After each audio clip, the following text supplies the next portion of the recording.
الحمد للہ رب العالمین والصلاة والسلام علی الانبیاء والمرسلین اعوذ باللہ من الشیطان الرجیم بسم اللہ الرحمن الرحیم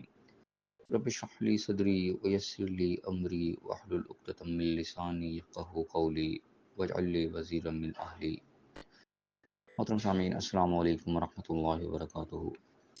الحمدللہ، قرآن پاک ہم سال ہمارا جاری ہے۔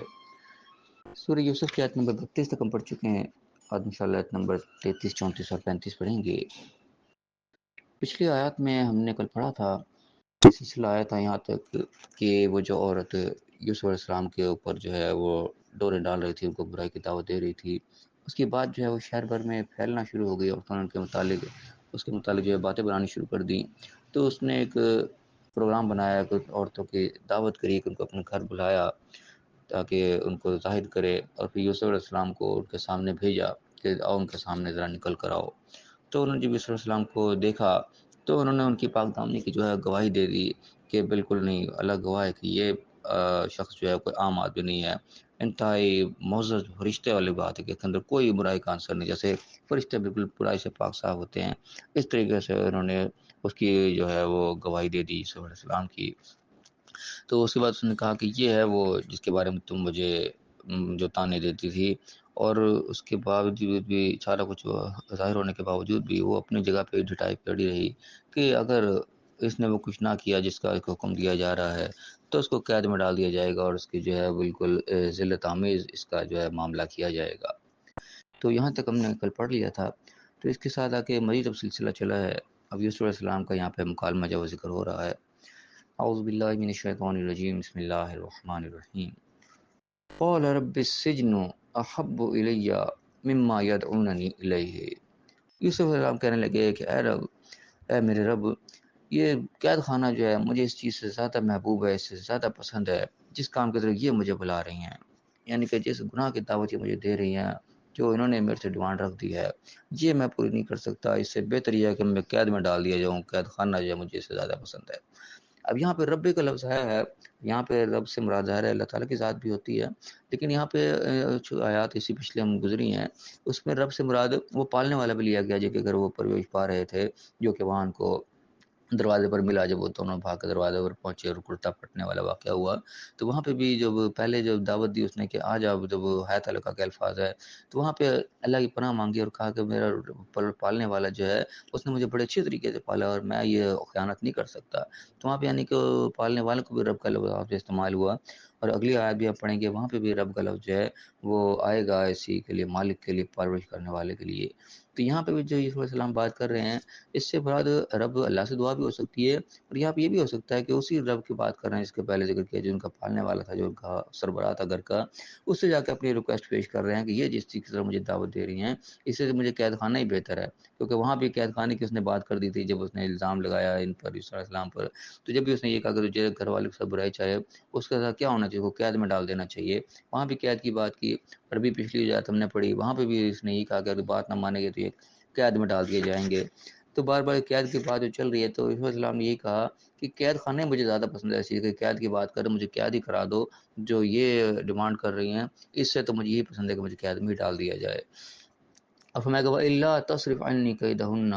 أَصْبُ إِلَيْهِنَّ وَأَكُن مِّنَ الْجَاهِلِينَ۔ اور اگر تو نے مجھ سے ان کا مکر کو نہ پھیرانے کا، جس طریقے سے میرے پہ یہ حملہ آور ہیں، اگر اس چیز سے مجھے نہ بچایا گیا تو میں ان کی طرف مائل ہو جاؤں گا اور نادان بن بیٹھوں گا، کوئی غلطی میرے سے ہو جائے گی۔ یعنی انسانی تقاضے کے ساتھ اپنی کمزوری کو ظاہر کر رہے ہیں کہ میں بھی انسان ہوں، یہ سب کے سب مجھے جو ہے اگر اس طریقے سے مجھے جو ہے وہ دعوت دینا شروع کر دی کہ میرے پہ حملہ آور ہو جائیں گے، میرے لیے بچنا مشکل ہو جائے گا۔ تو پھر کیا ہوا کہ فاستجاب لہ ربہ، تو ان کے رب نے، ان کا جو پرورش کرنے والا تھا، ان نے اس کی بات کو قبول کر لیا، دعوت کو قبول کیا، ان کی جو ریکویسٹ تھی اس کا منظور کر لیا۔ فصرف عنہ کیدہن، تو ان کا جو مکر تھا، ان کی چال تھی، ان کے پھیر دی گئی۔ انہ هو السمیع العلیم، بے شک اللہ تعالیٰ جو سننے والا بھی جاننے والا بھی ہے۔ یہاں پہ بھی رب کا لفظ آ رہا ہے، یعنی کہ دعا یہ رب کے بارگاہ میں بھی ہو سکتی ہے، اللہ کے نبی اپنے رب سے دعا کرتے تھے کہ اللہ مجھے بچا لے ان کے مکر سے، تو اللہ نے ان کی دعا سن لی، اور ان سے مراد ظاہر وہ پرورش کرنے والا بھی ہو سکتا ہے، جیسے کہ پچھلی آیت میں گزرا کہ جب ریکویسٹ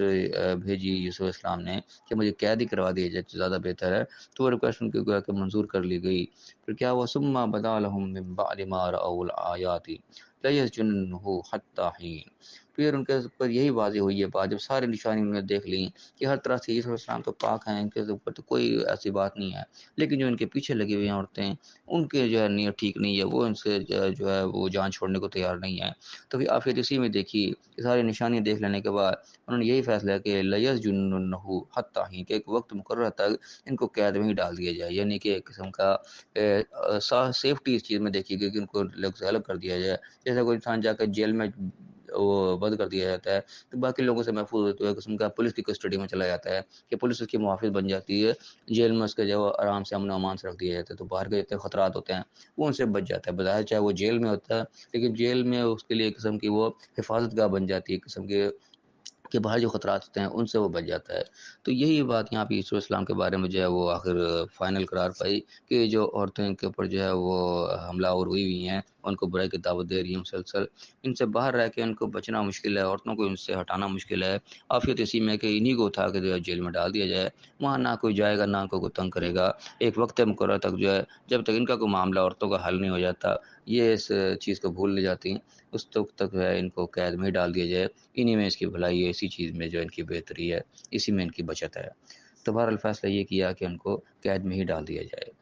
تو فی الحال ہم یہیں تک پڑھیں گے، اس کے بعد مزید سلسلہ چلے گا قید خانے میں آگے مزید کیا ہوا، وہاں پہ الگ ایک واقعہ ہے وہ بھی بڑا دلچسپ اور سبق آموز ہے کہ وہاں پہ کیا کیا معاملات ہوئے، وہ انشاءاللہ ہم اگلی آیات کے اندر پڑھیں گے. تو فی الحال جو ہے وہ عورتوں سے بچنے کا یہ جو ہے فائنل فیصلہ کیا کہ ان کو جیل میں ڈال دیا جائے اور عورتوں کو ان سے جو ہے وہ دور کر دیا جائے.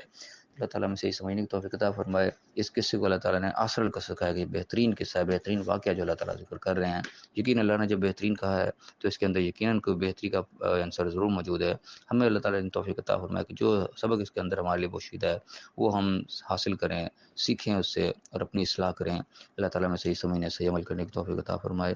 اور دنیا اور آخرت دونوں جگہ کامیاب فرمائے. آمین. وآخر دعوانا ان الحمد للہ رب العالمین. الحمد للہ رب العالمین والصلاة والسلام علی الانبیاء والمرسلین. اعوذ باللہ من الشیطان الرجیم، بسم اللہ الرحمن الرحیم. رب اشرح لي صدری ویسر لي امری واحلل عقدۃ من لسانی یفقهوا قولی واجعل لي وزیرا من اہلی. محترم سامعین، السلام علیکم ورحمۃ اللہ وبرکاتہ.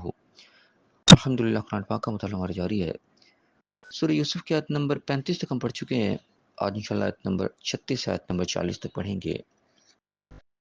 پچھلی آیت کے اندر ہم نے قصہ یہاں تک پڑھا تھا کہ یوسف علیہ السلام نے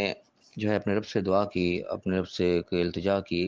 کہ اے میرے رب، یہ جس کام کی طرف مجھے دعوت دے رہی ہیں عورتیں، اس سے بہتر تو یہی ہے کہ میں جیل میں ڈال دیا جاؤں. اور ان کی دعا جو ہے وہ قبول کر دی گئی اور ان کی عافیت اسی میں دیکھی گئی کہ ان عورتوں کو سمجھانا تو مشکل ہے، تو شیطان کے نرغے میں آئی ہوئی ہیں. بچت اسی میں ہے کہ یوسف علیہ السلام کو ہی تھوڑے عرصے کے لیے قید میں ڈال دیا جائے تاکہ یہ ان سے محفوظ ہو جائیں، ان کا ہاتھ نہ پڑے ان تک. اور فیصلہ ہوا کہ ان کو جیل میں ڈال دیا جائے. اور اس کے بعد جو کیا ہوا آگے معاملات کی آیات میں ہم پڑھیں گے. اعوذ باللہ من الشیطان الرجیم، بسم اللہ الرحمن الرحیم. ودخل معه السجن فتیان، اور ان کے ساتھ جیل خانے کے اندر دو نوجوان اور بھی جو ہے وہ داخل کر دیے گئے، یعنی ان تینوں کو اکٹھا جو ہے آخر میں جیل جو ہے وہ بھیج دیا گیا، قید خانے میں ڈال دیا گیا. قال احدہما، ان میں سے ایک نے کہا، انی ارانی اعصر خمرا، کہ میں دیکھتا ہوں کہ میں شراب نچوڑ رہا ہوں. وقال الاخر، دوسرے نے کہا کہ انی ارانی احمل فوق راسی خبزا تاکل الطیر منہ، کہ میں دیکھتا ہوں کہ میں نے سر پہ روٹیاں اٹھا رکھی ہیں اور اس میں سے پرندے کھا رہے ہیں. ان دونوں نوجوانوں نے یعنی کہ اپنا اپنا خواب جو ہے وہ یوسف علیہ السلام تذکرہ کیا اور آگے فرمایا کہ نبئنا بتاویلہ انا نراک من المحسنین، ہمیں ان کے تعویل بتائیے، ہم آپ کو نیکوکار دیکھ رہے ہیں. یعنی کہ ہم دیکھ رہے ہیں کہ آپ نیک آدمی ہیں، شریف آدمی ہیں، اچھے آدمی ہیں. آپ کے ساتھ معاملہ ہوا تو آپ کو بس یہاں پہ ایک حفاظت کے طور پہ یہاں بھیج دیا گیا ہے. آپ کے اندر کوئی ایسی برائی نہیں ہے کہ اس سزا کے طور پہ آپ کو یہاں بھیج دیا گیا ہو. آپ اچھے آدمی ہیں، ہمیں یہ ذرا تعویل بتائیں، ہم نے خواب دیکھا ہے اپنا. یہاں پہ وہ خواب کی تعبیر کا جو شروع میں یوسف علیہ السلام کے والد ان کو کہا تھا کہ اللہ تعالیٰ آپ کو یہ معجزہ دیں گے، آپ کو یہ فن سکھائیں گے.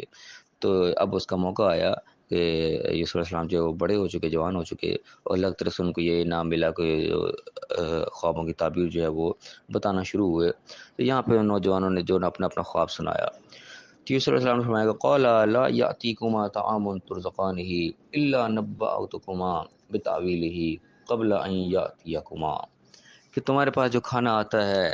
وہ تم تک نہیں پہنچے گا کہ اس سے پہلے پہلے میں تم کو اس کی تعویل جو ہے وہ بتا دوں گا، تمہارا کھانا آنے سے پہلے پہلے، یعنی کہ ایک ٹائم لیا تھوڑا سا کہ اس ٹائم کے اندر اندر میں تمہیں اس کی تعویل بتا دوں گا۔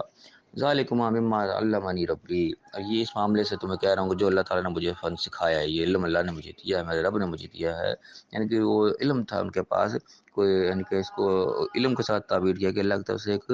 علم ان کو دیا گیا تھا اس چیز کا کہ وہ اس کے ذریعے بتاتے تھے کہ کیا اس کی تعبیر ہو سکتی ہے، کیا کی تعبیر ہوگی خواب کی۔ اب فرمایا کہ انی ترکت ملت قوم لا یؤمنون باللہ وهم بالآخرۃ هم کافرون، میں نے ان لوگوں کی جو ہے ملت جو تھی، ان کا دین تھا، وہ چھوڑ دیا اس قوم کا جو اللہ پر ایمان نہیں لاتے اور آخرت کے وہ انکاری ہیں، آخرت کے بارے میں ان کو یقین نہیں ہے، ان کا دین پہ میں نہیں چلتا۔ یعنی کہ مجھے یہ فن جو ہے یہ میرے رب نے مجھے سکھایا ہے، میں کوئی اپنے قوم کے پیچھے نہیں چل رہا، جیسے کہ دوسرے قوم جو ہے وہ الٹے کاموں میں لگی ہوئی ہے اور اللہ کے اوپر ایمان نہیں وہ لے کے آ رہے، آخر پہ بھی یقین نہیں ہے، میں اس دین کے اوپر نہیں ہوں۔ واتبعت ملت آبائی ابراہیم و اسحاق و یعقوب، اور میں اس ملت پہ ہوں، اس دین پہ ہوں جو میرے باپ دادا کی طرف سے، میرا انبیاء کی طرف سے ابراہیم، اسحاق اور یعقوب ہے، ان کے دین کے اوپر ہوں۔ یعنی کہ یسوع السلام نے جیل خانے بھی جو ہے وہ اللہ کی دعوت جو ہے وہ دینا شروع کی، اللہ کے توحید کا پیغام ان لوگوں کو پہنچایا جو ان کے ساتھی تھے۔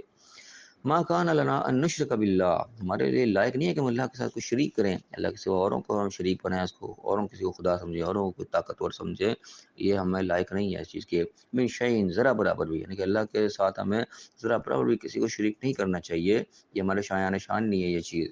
ذالک من فضل اللہ علینا، یہ تو اللہ کا فضل ہے ہمارے اوپر، وعلی الناس، تمام لوگوں کے اوپر، ولکن اکثر الناس لا یشکرون، لیکن لوگوں کی اکثریت جو ہے وہ ناشکری ہے، شکر نہیں کرتی۔ یعنی کہ ہمیں اللہ تعالیٰ نے ساری نعمتیں دے رکھی ہیں، ہم غور کریں اپنے جسم پر، اپنے سارے جو ارد گرد ہمارے پر نعمتیں ہیں، یہ سب کا سب اللہ نے ہمیں دی، ہمیں صحت دی، زندگی دی، ہمیں صحیح سلامت رکھا، ہمارے لیے ہوا کا بندوبست کیا، پانی کا بندوبست کیا، رزق کا بندوبست کیا، اتنا کچھ یہ سارا کچھ اللہ ہی نے دیا، سارا کچھ، اس میں کوئی شک کی بات نہیں ہے۔ لیکن اکثر لوگ جو ہے وہ اس کا حقدار نہیں کرتے، شکردار نہیں کرتے، اللہ کی نعمتیں استعمال کر رہے ہیں، لیکن ان نعمتوں کے بدلے میں جو جواب ہونا چاہیے جس طریقے سے کہ اللہ نے ہماری ضروریات کو، ہماری ڈیمانڈ کو پورا کیا، اس کے بدلے میں اللہ جو ہم سے ڈیمانڈ کر رہا ہے وہ بھی ہم پوری کریں، وہ ہم لوگ اکثر نہیں کر رہے ہوتے۔ یہ چیزیں یوسف السلام سمجھا رہے ہیں اپنے ساتھیوں کو۔ اگر ہمیں کہ یا صاحب بنی السجن، اے میرے جیل خانے کے ساتھیوں، قید خانے کے ساتھیوں، ارباب متفرقون خیر ام اللہ الواحد القہار، کیا یہ مختلف قسم کو جو رب بنا رکھے ہیں، مختلف قسم کے تم نے آقا اپنا مالک بنا رکھے ہیں، یہ سب کے سب اتنے سارے ہونا زیادہ بہتر ہے، یا ایک اللہ جو واحد القہار ہے، ایک اللہ جو اکیلا ہے اور زبردست غالب ہے، ہر چیز کے اوپر اس کا جو ہے وہ زور چلتا ہے، وہ زیادہ بہتر، یا اتنے سارے جو ہیں یہ بہتر ہیں۔ ما تعبدون من دونہ، جو بھی تم اس کے سوا یہ عبادت کرتے ہو کچھ بھی نہیں ہے یہ، الا اسماء سمیتموها، مگر صرف نام ہے جو تم نے رکھ لی ہیں کہ یہ فلاں ہے، یہ فلاں ہے، یہ فلاں ہے، ان کی حقیقت کوئی نہیں ہے، یہ تو تمہارے اپنے بنائے ہوئے نام ہے۔ انتم و آباؤکم، تم اور تمہارے باپ دادا نے ایک نام گھڑ لیے تھے، اس کے علاوہ کی کوئی حقیقت نہیں ہے۔ ما انزل اللہ بہا من سلطان، اللہ نے اس کے کوئی دلیل، کوئی سند نازل نہیں کی، یعنی کوئی اللہ نے کوئی سرٹیفکیٹ جاری نہیں کیا، اللہ نے گواہی نہیں دی اس کی کہ ہاں ان کے پاس یہ طاقتیں ہیں اور یہ جناب اتنی پاور رکھتے ہیں، یہ ان کے اختیارات ہیں، کوئی اللہ نے اس کی سند نازل نہیں کی، تم نے خود سے بس اپنے نام گھڑ کے بنا لیے ہیں۔ یعنی کہ اس وقت بھی یہ معاملہ تھا، آج بھی اس طریقے سے ہی ہے، آج بھی لوگوں نے بڑے بڑے جو ہے وہ نام گھڑ رکھے، کسی نے کوئی نام دیا، کسی نے یہ فلاں پیر ہے، فلاں بزرگ ہے، یہ فلاں اس کے پاس یہ طاقت ہے، یہ فلاں کے پاس طاقت ہے، بالکل بغیر دلیل کی بات ہے، نہ اس پہ کوئی اللہ کی طرف سے کوئی دلیل ہے، نہ اللہ کے نبی کی طرف سے کوئی دلیل ہے، لوگوں نے بس اپنی طرف سے گھڑ گھڑ کے بنا رکھے ہوتے ہیں یہ قائد، اس وقت بھی یہ معاملہ تھا، آج بھی ایسا ہی ہے۔ تو یہ سب اسلام کو توحید سکھا رہے ہیں، سمجھا رہے ہیں کہ اللہ نے کچھ نازل نہیں کیا، صرف تمہارے اپنے بنائے ہوئے نام ہیں۔ ان الحکم الا للہ، حکم تو صرف اللہ ہی کا ہوتا ہے، فیصلہ اللہ کی طرف سے ہوتا ہے، ان کی کوئی اختیار نہیں جو تم نے بنا رکھا ہے۔ امر اللہ تعبدوا الا اياه، حکم اللہ کا یہی ہے کہ تم صرف اور صرف اسی کی عبادت کرو، اس کے سوا کسی کی عبادت نہ کرو، ایک غلامی اسی اللہ کی کرو، اس کو صرف اپنا رب مانو، اس کے علاوہ چھوڑ دو ساروں کو۔ ذالک الدین القیم، یہی ہے سیدھا دین، یعنی اللہ نے جو سیدھا قانون بھیجا ہے وہ یہی ہے، اس کو اپناؤ۔ ولکن اکثر الناس لا يعلمون، لیکن لوگوں کی اکثریت جو ہے بے علم ہے، وہ جانتے نہیں اس چیز کو۔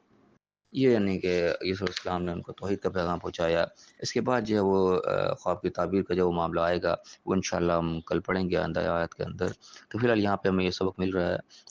کہ یوسف علیہ السلام کس کنڈیشن میں قید خانے میں ایک جگہ یہاں پہ قید ہوئے ہوئے ہیں، لیکن وہاں بھی اللہ کی توحید کا پیغام پہنچا رہے ہیں۔ یعنی کہ اللہ کی توحید کا پیغام پہنچانے کے لیے کوئی خاص چیز کی ضرورت نہیں ہوتی، ہمیں کوئی مسجد ملے گا، کوئی ممبر ملے گا، کوئی خطابت کا موقع ملے گا تب ہم وہاں پہ اللہ کی توحید بیان کریں گے۔ نہیں، ہر جگہ جہاں پہ بھی ہم جس حالت میں بھی ہوں، وہاں پہ جو بھی ہمارے آس پاس لوگ ہیں، چاہے وہ ایک ہے چاہے دو ہیں، یہاں پہ صرف دو آدمی یہاں پہ موجود ہیں، ان کو پیغام پہنچا رہے ہیں یوسف علیہ السلام۔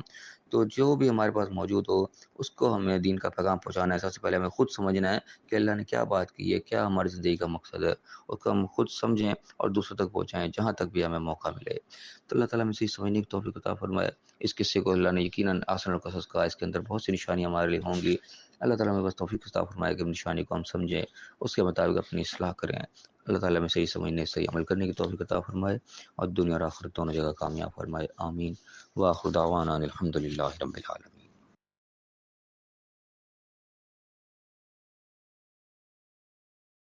الحمد للہ رب العالمین، والصلاة والسلام علی الانبیاء والمرسلین۔ اعوذ باللہ من الشیطان الرجیم، بسم اللہ الرحمن الرحیم۔ رب اشرح لی صدری ویسر لی امری واحلل عقدۃ من لسانی یفقہوا قولی واجعل لی وزیرا من اہلی۔ محترم سامعین، السلام علیکم ورحمۃ اللہ وبرکاتہ۔ الحمدللہ، قرآن پاک کا مطالعہ ہمارا جاری ہے۔ سورہ یوسف کی آیت نمبر 40 تک ہم پڑھ چکے ہیں۔ آج انشاءاللہ آیت نمبر 41 آیت نمبر 45 تک پڑھیں گے۔ پچھلی آیت میں سلسلہ ہمارا یہاں تک پہنچا تھا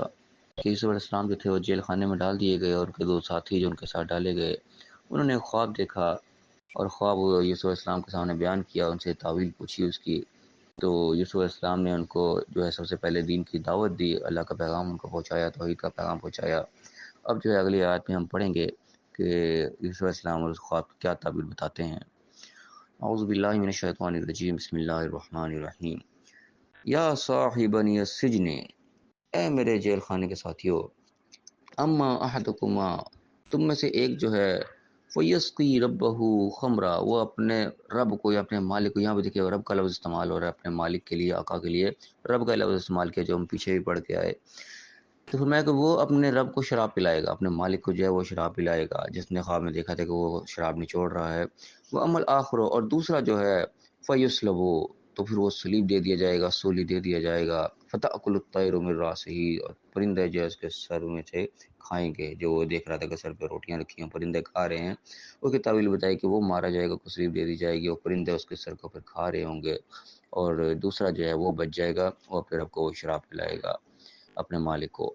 قضی الامر، یہ فیصلہ طے ہو چکا، جو ہے فیصلہ ہو چکا اس بات کا، الذی فیہ تستفتیان، یہ وہ بات ہے جو تم میرے سے پوچھ رہے تھے۔ یہ نہیں کہ کوئی خواب کا انہوں نے تعبیر بتا دی رسول اسلام نے۔ اس کے بعد آگے کیا معاملہ چلا ہے، وقال للذی ظن انہ ناج منہما، اور جس کے بارے میں گمان تھا یوسف السلام کا کہ وہ نجات پائے گا ان دونوں میں سے،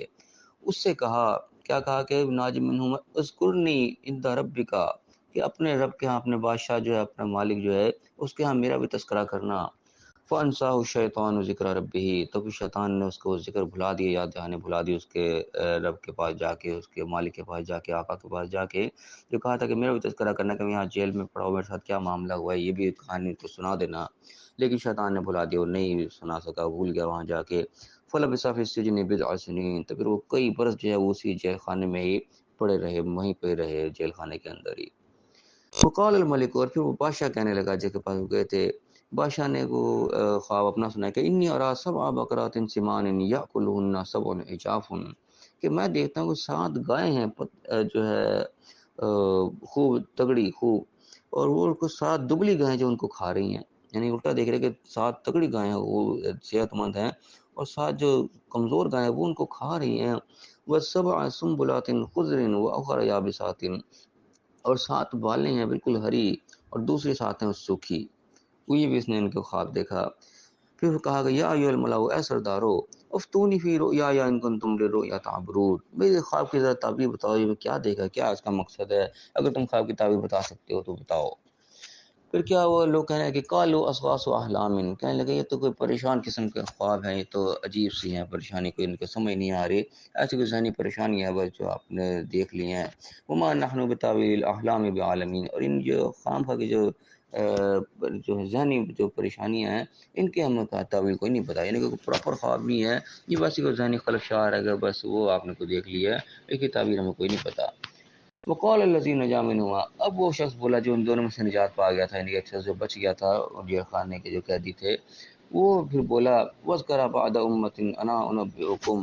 وذکر بعد امۃ، پھر بہت عرصے بعد اس کو جا کے یہ چیز یاد آئی کہ اوہ مجھے تو کام بتایا تھا کسی نے، وہاں پہ وہ ہے جو تعویل بتانے والے ہیں، ایک عرصہ گزرنے کے بعد یہ واقعہ پیش آیا تب اس کو یاد آیا، کہنے لگا انا انبئکم بتاویلہ فارسلون، میں تم کو اس کی تعویل بتاؤں گا تو مجھے بھیجو تم، یعنی کہ میرے پاس ایک آدمی ہے جو خوابوں کی تعبیر بتاتا ہے، مجھے تم اس کے پاس بھیجو، میں تمہیں بتا کے دوں گا اس خواب کی کیا تعبیر ہے۔ یعنی کہ اس کام کے اندر بہت عرصہ گزرا تو پھر جو ہے یہ واقعہ پیش آیا، وہ جو کہا تھا یوسف علیہ السلام نے کہ تم میرا تذکرہ کرنا، وہ شیطان نے بلا دیا، وہ اپنے زندگی میں مگن ہو گیا، وہاں کو نجات مل گئی، بھول بھال گیا پچھلے سارے قصے۔ تو پھر کافی عرصے بعد جو کوئی برس گزرنے کے بعد پھر جب یہ واقعہ پیش آیا کہ بادشاہ نے خواب دیکھا، خواب کی جب تعبیر پوچھی تب اس کو یاد آیا کہ کوئی، تو پھر وہی خواب کی تعبیر والا معاملہ آ گیا، پھر اس کے ذہن میں آیا کہ یوسف علیہ السلام جو ہیں قید میں پڑے ہوئے ہیں، وہ خواب کی تعبیر بتاتے ہیں، انہوں نے مجھ سے کہا بھی تھا اور میں بھول گیا، تب اس کو سارا واقعہ یاد آیا، تب اس نے اجازت مانگی مجھے بھیجو تم، میں تمہیں اس کی تعویل جو ہے وہ بتاؤں گا۔ اب یہاں پہ ایک لفظ جو ہے یہاں پہ جو تھوڑا سا غور طلب ہے، اضغاث و احلام، یہ احلام کا لفظ یہاں پہ جو آیا ہے اسی سے علاوہ حلم بنتا ہے، حلیم بنتا ہے۔ اب حلیم کا لفظ اکثر عام طور پہ ہم کسی کا معنی بردبار تحمل والا یہ اس کا معنی لیتے ہیں، لیکن یہ حلم کا لفظ جو ہے یہ ذہنی کے حوالے سے آتا ہے کہ ذہین انسان کی جو ہے ذہانت سے تعلق رکھنے والا لفظ ہے یہ۔ اسی طرح آتا ہے وہاں پہ جہاں عورتوں کے حوالے سے بات آتی ہے کہ بچوں کے حوالے سے جب وہ اپنی جوانی کو پہنچ جائیں تب اس کا تم مال ان کے حوالے کرو، اس قسم کا واقعہ آتا ہے، سارا الگ طور سے تاکید آتی ہے، اس میں بھی یہ حلم کا لفظ آتا ہے کہ جب وہ اپنے شعور کی عمر کو پہنچ جائے، ذہنی ذہانت کی عمر کو پہنچ جائے، تو یہ حلیم کا لفظ اسی سے بنتا ہے۔ اس سے ہی مراد اصل میں لفظ ذہانت کی طرف جاتی کے بعد جو آتا ہے نا فبشر بغلام حلیم، تو ہم نے اس کو ایک حلیم لڑکے کی جو ہے خوشخبری سنائی، یہ بھی قرآن کی آیت آتی ہے۔ تو حلیم سے مراد کوئی بردبار یا یہ تحمل والا لینا، یہ ایک کمزور سا معنی نظر آتا ہے، لیکن قرآن میں جس لفظ سے استعمال ہوا ہے جس طریقے سے، وہاں سے اس کے معنی آتے ہیں کہ ذہین ذہانت والے لڑکے کی جو خوشخبری دے، تو یہ جو ہے حلیم کا لفظ جو ہے یہ ذہانت سے تعلق رکھنے والا لفظ ہے، یہاں پہ بھی یہ لفظ استعمال ہوا ہے اضغاث و احلام، کی ذہنی جو ہے وہ پریشانی، اضغاثن کا لفظ جو ہے وہ پریشانی سے تعلق رکھتا ہے اور احلام کا تعلق ذہن سے آتا ہے، تو اسی طرح حلیم بنتا ہے۔ تو حلیم کا بیسکلی جو معنی سمجھ میں آتے ہیں ان آیات کو دیکھ کے، حلیم کا معنی ہونا چاہیے ذہانت والا، ذہین، یہ اس کے معنی جو بنتے ہیں۔ تو بہرحال یہاں پہ ایک واقعہ یہاں تک پہنچا کہ یوسف السلام کے پاس جو شخص تھے ان کو جو ہے یہ بادشاہ نے بتایا کہ تم خواب کو مجھے تعبیر بتاؤ، اس نے اجازت مانگی کہ میں تمہیں اس کی تعبیر بتاؤں گا، تب وہ آگے جائے گا یوسف السلام کے پاس جا کے جو ہے اپنی ریکویسٹ پیش کرے گا، ان کو خواب بتائے گا، آگے جو معاملات ہیں انشاءاللہ ہم اگلی آیات کے اندر پڑھیں گے۔ تو فی الحال یہاں پہ ان آیات کے اندر جو ہمیں سمجھ میں آ رہی ہے بات کہ یوسف علیہ السلام بھی جو تھے وہ بھی وہاں قید خانے میں پڑے رہے اور اللہ تعالیٰ نے ان کو وہاں پہ ایک قسم کا حفاظت میں جو دے دیا، انہوں نے اپنا ایک ظاہری طور پہ جو ایک دنیاوی ایک دوسرے کے ساتھ سپورٹ ہوتی ہے وہ انہوں نے مانگی، اس شخص کے جو سے نجات دی تھی اس کو اپنا کام بتا دیا کہ تم یہ کام میرا تم نے کرنا ہے جا کے، بہر وہ شیطان نے بلا دیا کہ وہ علیحدہ واقعہ ہو گیا۔ تو بہر اس کے بعد اگلی آیات میں جو انشاءاللہ ہم پڑھیں گے تو مزید انشاءاللہ ہمیں اس کے اندر سبق ملیں گے۔ اللہ تعالیٰ ہمیں صحیح سمجھنے کی، صحیح عمل کرنے کی توفیق عطا فرمائے اور دنیا اور آخرت دونوں جگہ کامیاب فرمائے، آمین۔ وآخر دعوانا الحمدللہ رب العالمین۔ الحمدللہ رب العالمین، والصلاة والسلام علی الانبیاء والمرسلین، اعوذ باللہ من الشیطان الرجیم، بسم اللہ الرحمن الرحیم، رب اشرح لی صدری ویسر لی امری واحلل عقدۃ من لسانی یفقہوا قولی واجعل لی وزیرا من اہلی۔ محترم سامعین، السلام علیکم ورحمۃ اللہ وبرکاتہ۔ الحمدللہ، قرآن پاک کا مطالعہ ہمارا جاری ہے۔ سورہ یوسف کی آیت نمبر 45 تک ہم پڑھ چکے ہیں، آج انشاءاللہ آیت نمبر 46 آیت نمبر 49 تک پڑھیں گے۔ اعوذ باللہ من الشیطان الرجیم، بسم اللہ الرحمن الرحیم۔ یوسف ایھا الصدیق افتنا فی سبع بقرات سمان یأکلہن سبع عجاف وسبع سنبلات خضر واخرى یابسات۔ اے یوسف، اے سچے سچ بولنے والے، ہمیں تعبیر بتائیے اس چیز کی کہ 7 دبلی گائے ہیں جو کہ 7 تگڑی گایوں کو، فرپا گایوں کو کھا رہی ہیں، اور ساتھ سبز ہری بالیں ہیں اور دوسری ساتھ سوکھی۔ آپ ہمیں بتائیں، شاید میں لوگوں کی طرف لوٹ کر جاؤں تو اس میں سے کچھ علم حاصل کریں، ان کو کچھ پتہ چلے، وہ کو تیاری کر سکیں۔ اس سے پچھلی آیات میں ہم نے واقعہ پڑھا تھا، یوسف علیہ السلام کا قصہ ہم پڑھ رہے ہیں کہ وہاں تک معاملہ پہنچا تھا کہ بادشاہ کو جو خواب آیا، خواب میں جو اس نے اپنے درباریوں کو بتایا کہ میں یہ خواب دیکھ رہا ہوں، مجھے اس کی تعبیر بتاؤ۔ تو یہاں پہ وہ شخص موجود تھا جو کہ یوسف علیہ السلام نے جو تعبیر بتائی تھی دو شخصوں کو جو کہ ان کے ساتھ قید خانے میں گئے تھے، ان میں سے ایک مارا گیا تھا اور ایک بچ گیا تھا۔ وہ اس کو یوسف علیہ السلام نے کہا تھا کہ تم جاؤ گے تو اپنے بادشاہ کے پاس میرا بھی تذکرہ کرنا، لیکن شیطان نے ان کو بھلا دیا، وہ بھول چکا تھا۔ تو یہ کافی عرصہ یعنی کہ جب یوسف علیہ السلام پڑے رہے قید خانے میں، کافی عرصے بعد یہ پھر واقعہ آیا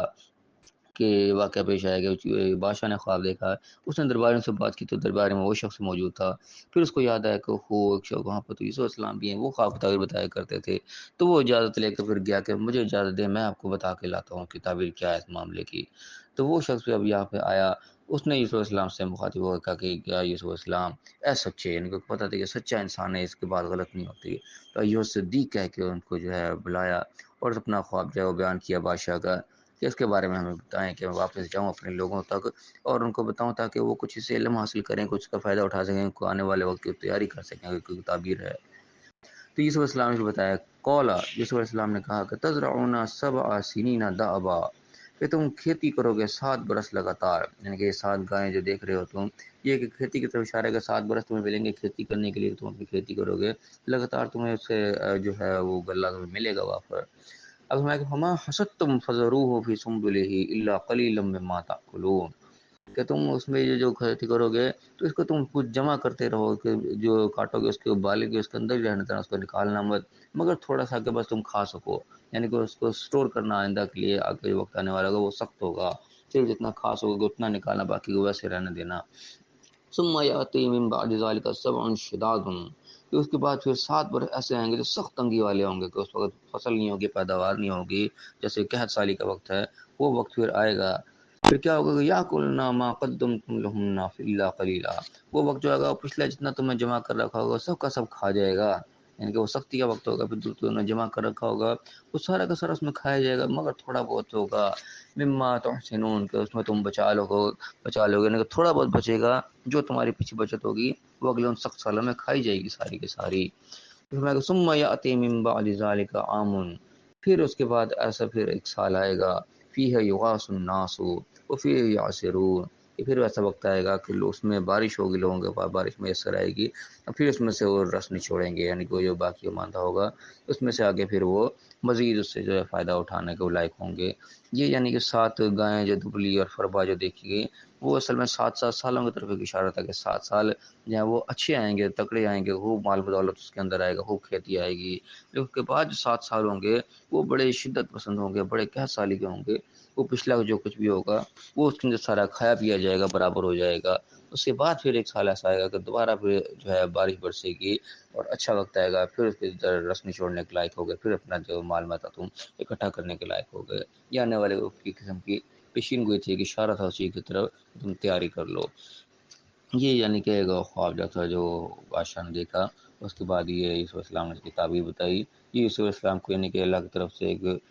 علم تھا جو دیا گیا تھا، علم کو سکھایا گیا تھا، وہ دور اس قسم کا تھا، یعنی کہ جتنے بھی اللہ تعالیٰ نے پیغمبر بھیجے اکثر ایسے ہی ہوا، جو ان پیغمبر کے جو معجزات دیے گئے اس دور کے مطابق دیے گئے، جو دور چل رہا ہوتا تھا، جس چیز کو لوگ فن سمجھتے تھے، جس کو لوگ کاریگری سمجھتے تھے کہ یہ بڑا ماہر ہے اس چیز کا، اس چیز کا معجزہ دے پھر پیغمبر کو دیا جاتا تھا، کہ وہ اس لیول پہ دیا جاتا تھا کہ عام لوگ دنگ رہ جاتے تھے کہ یہ کیسے ہو سکتا ہے، اتنا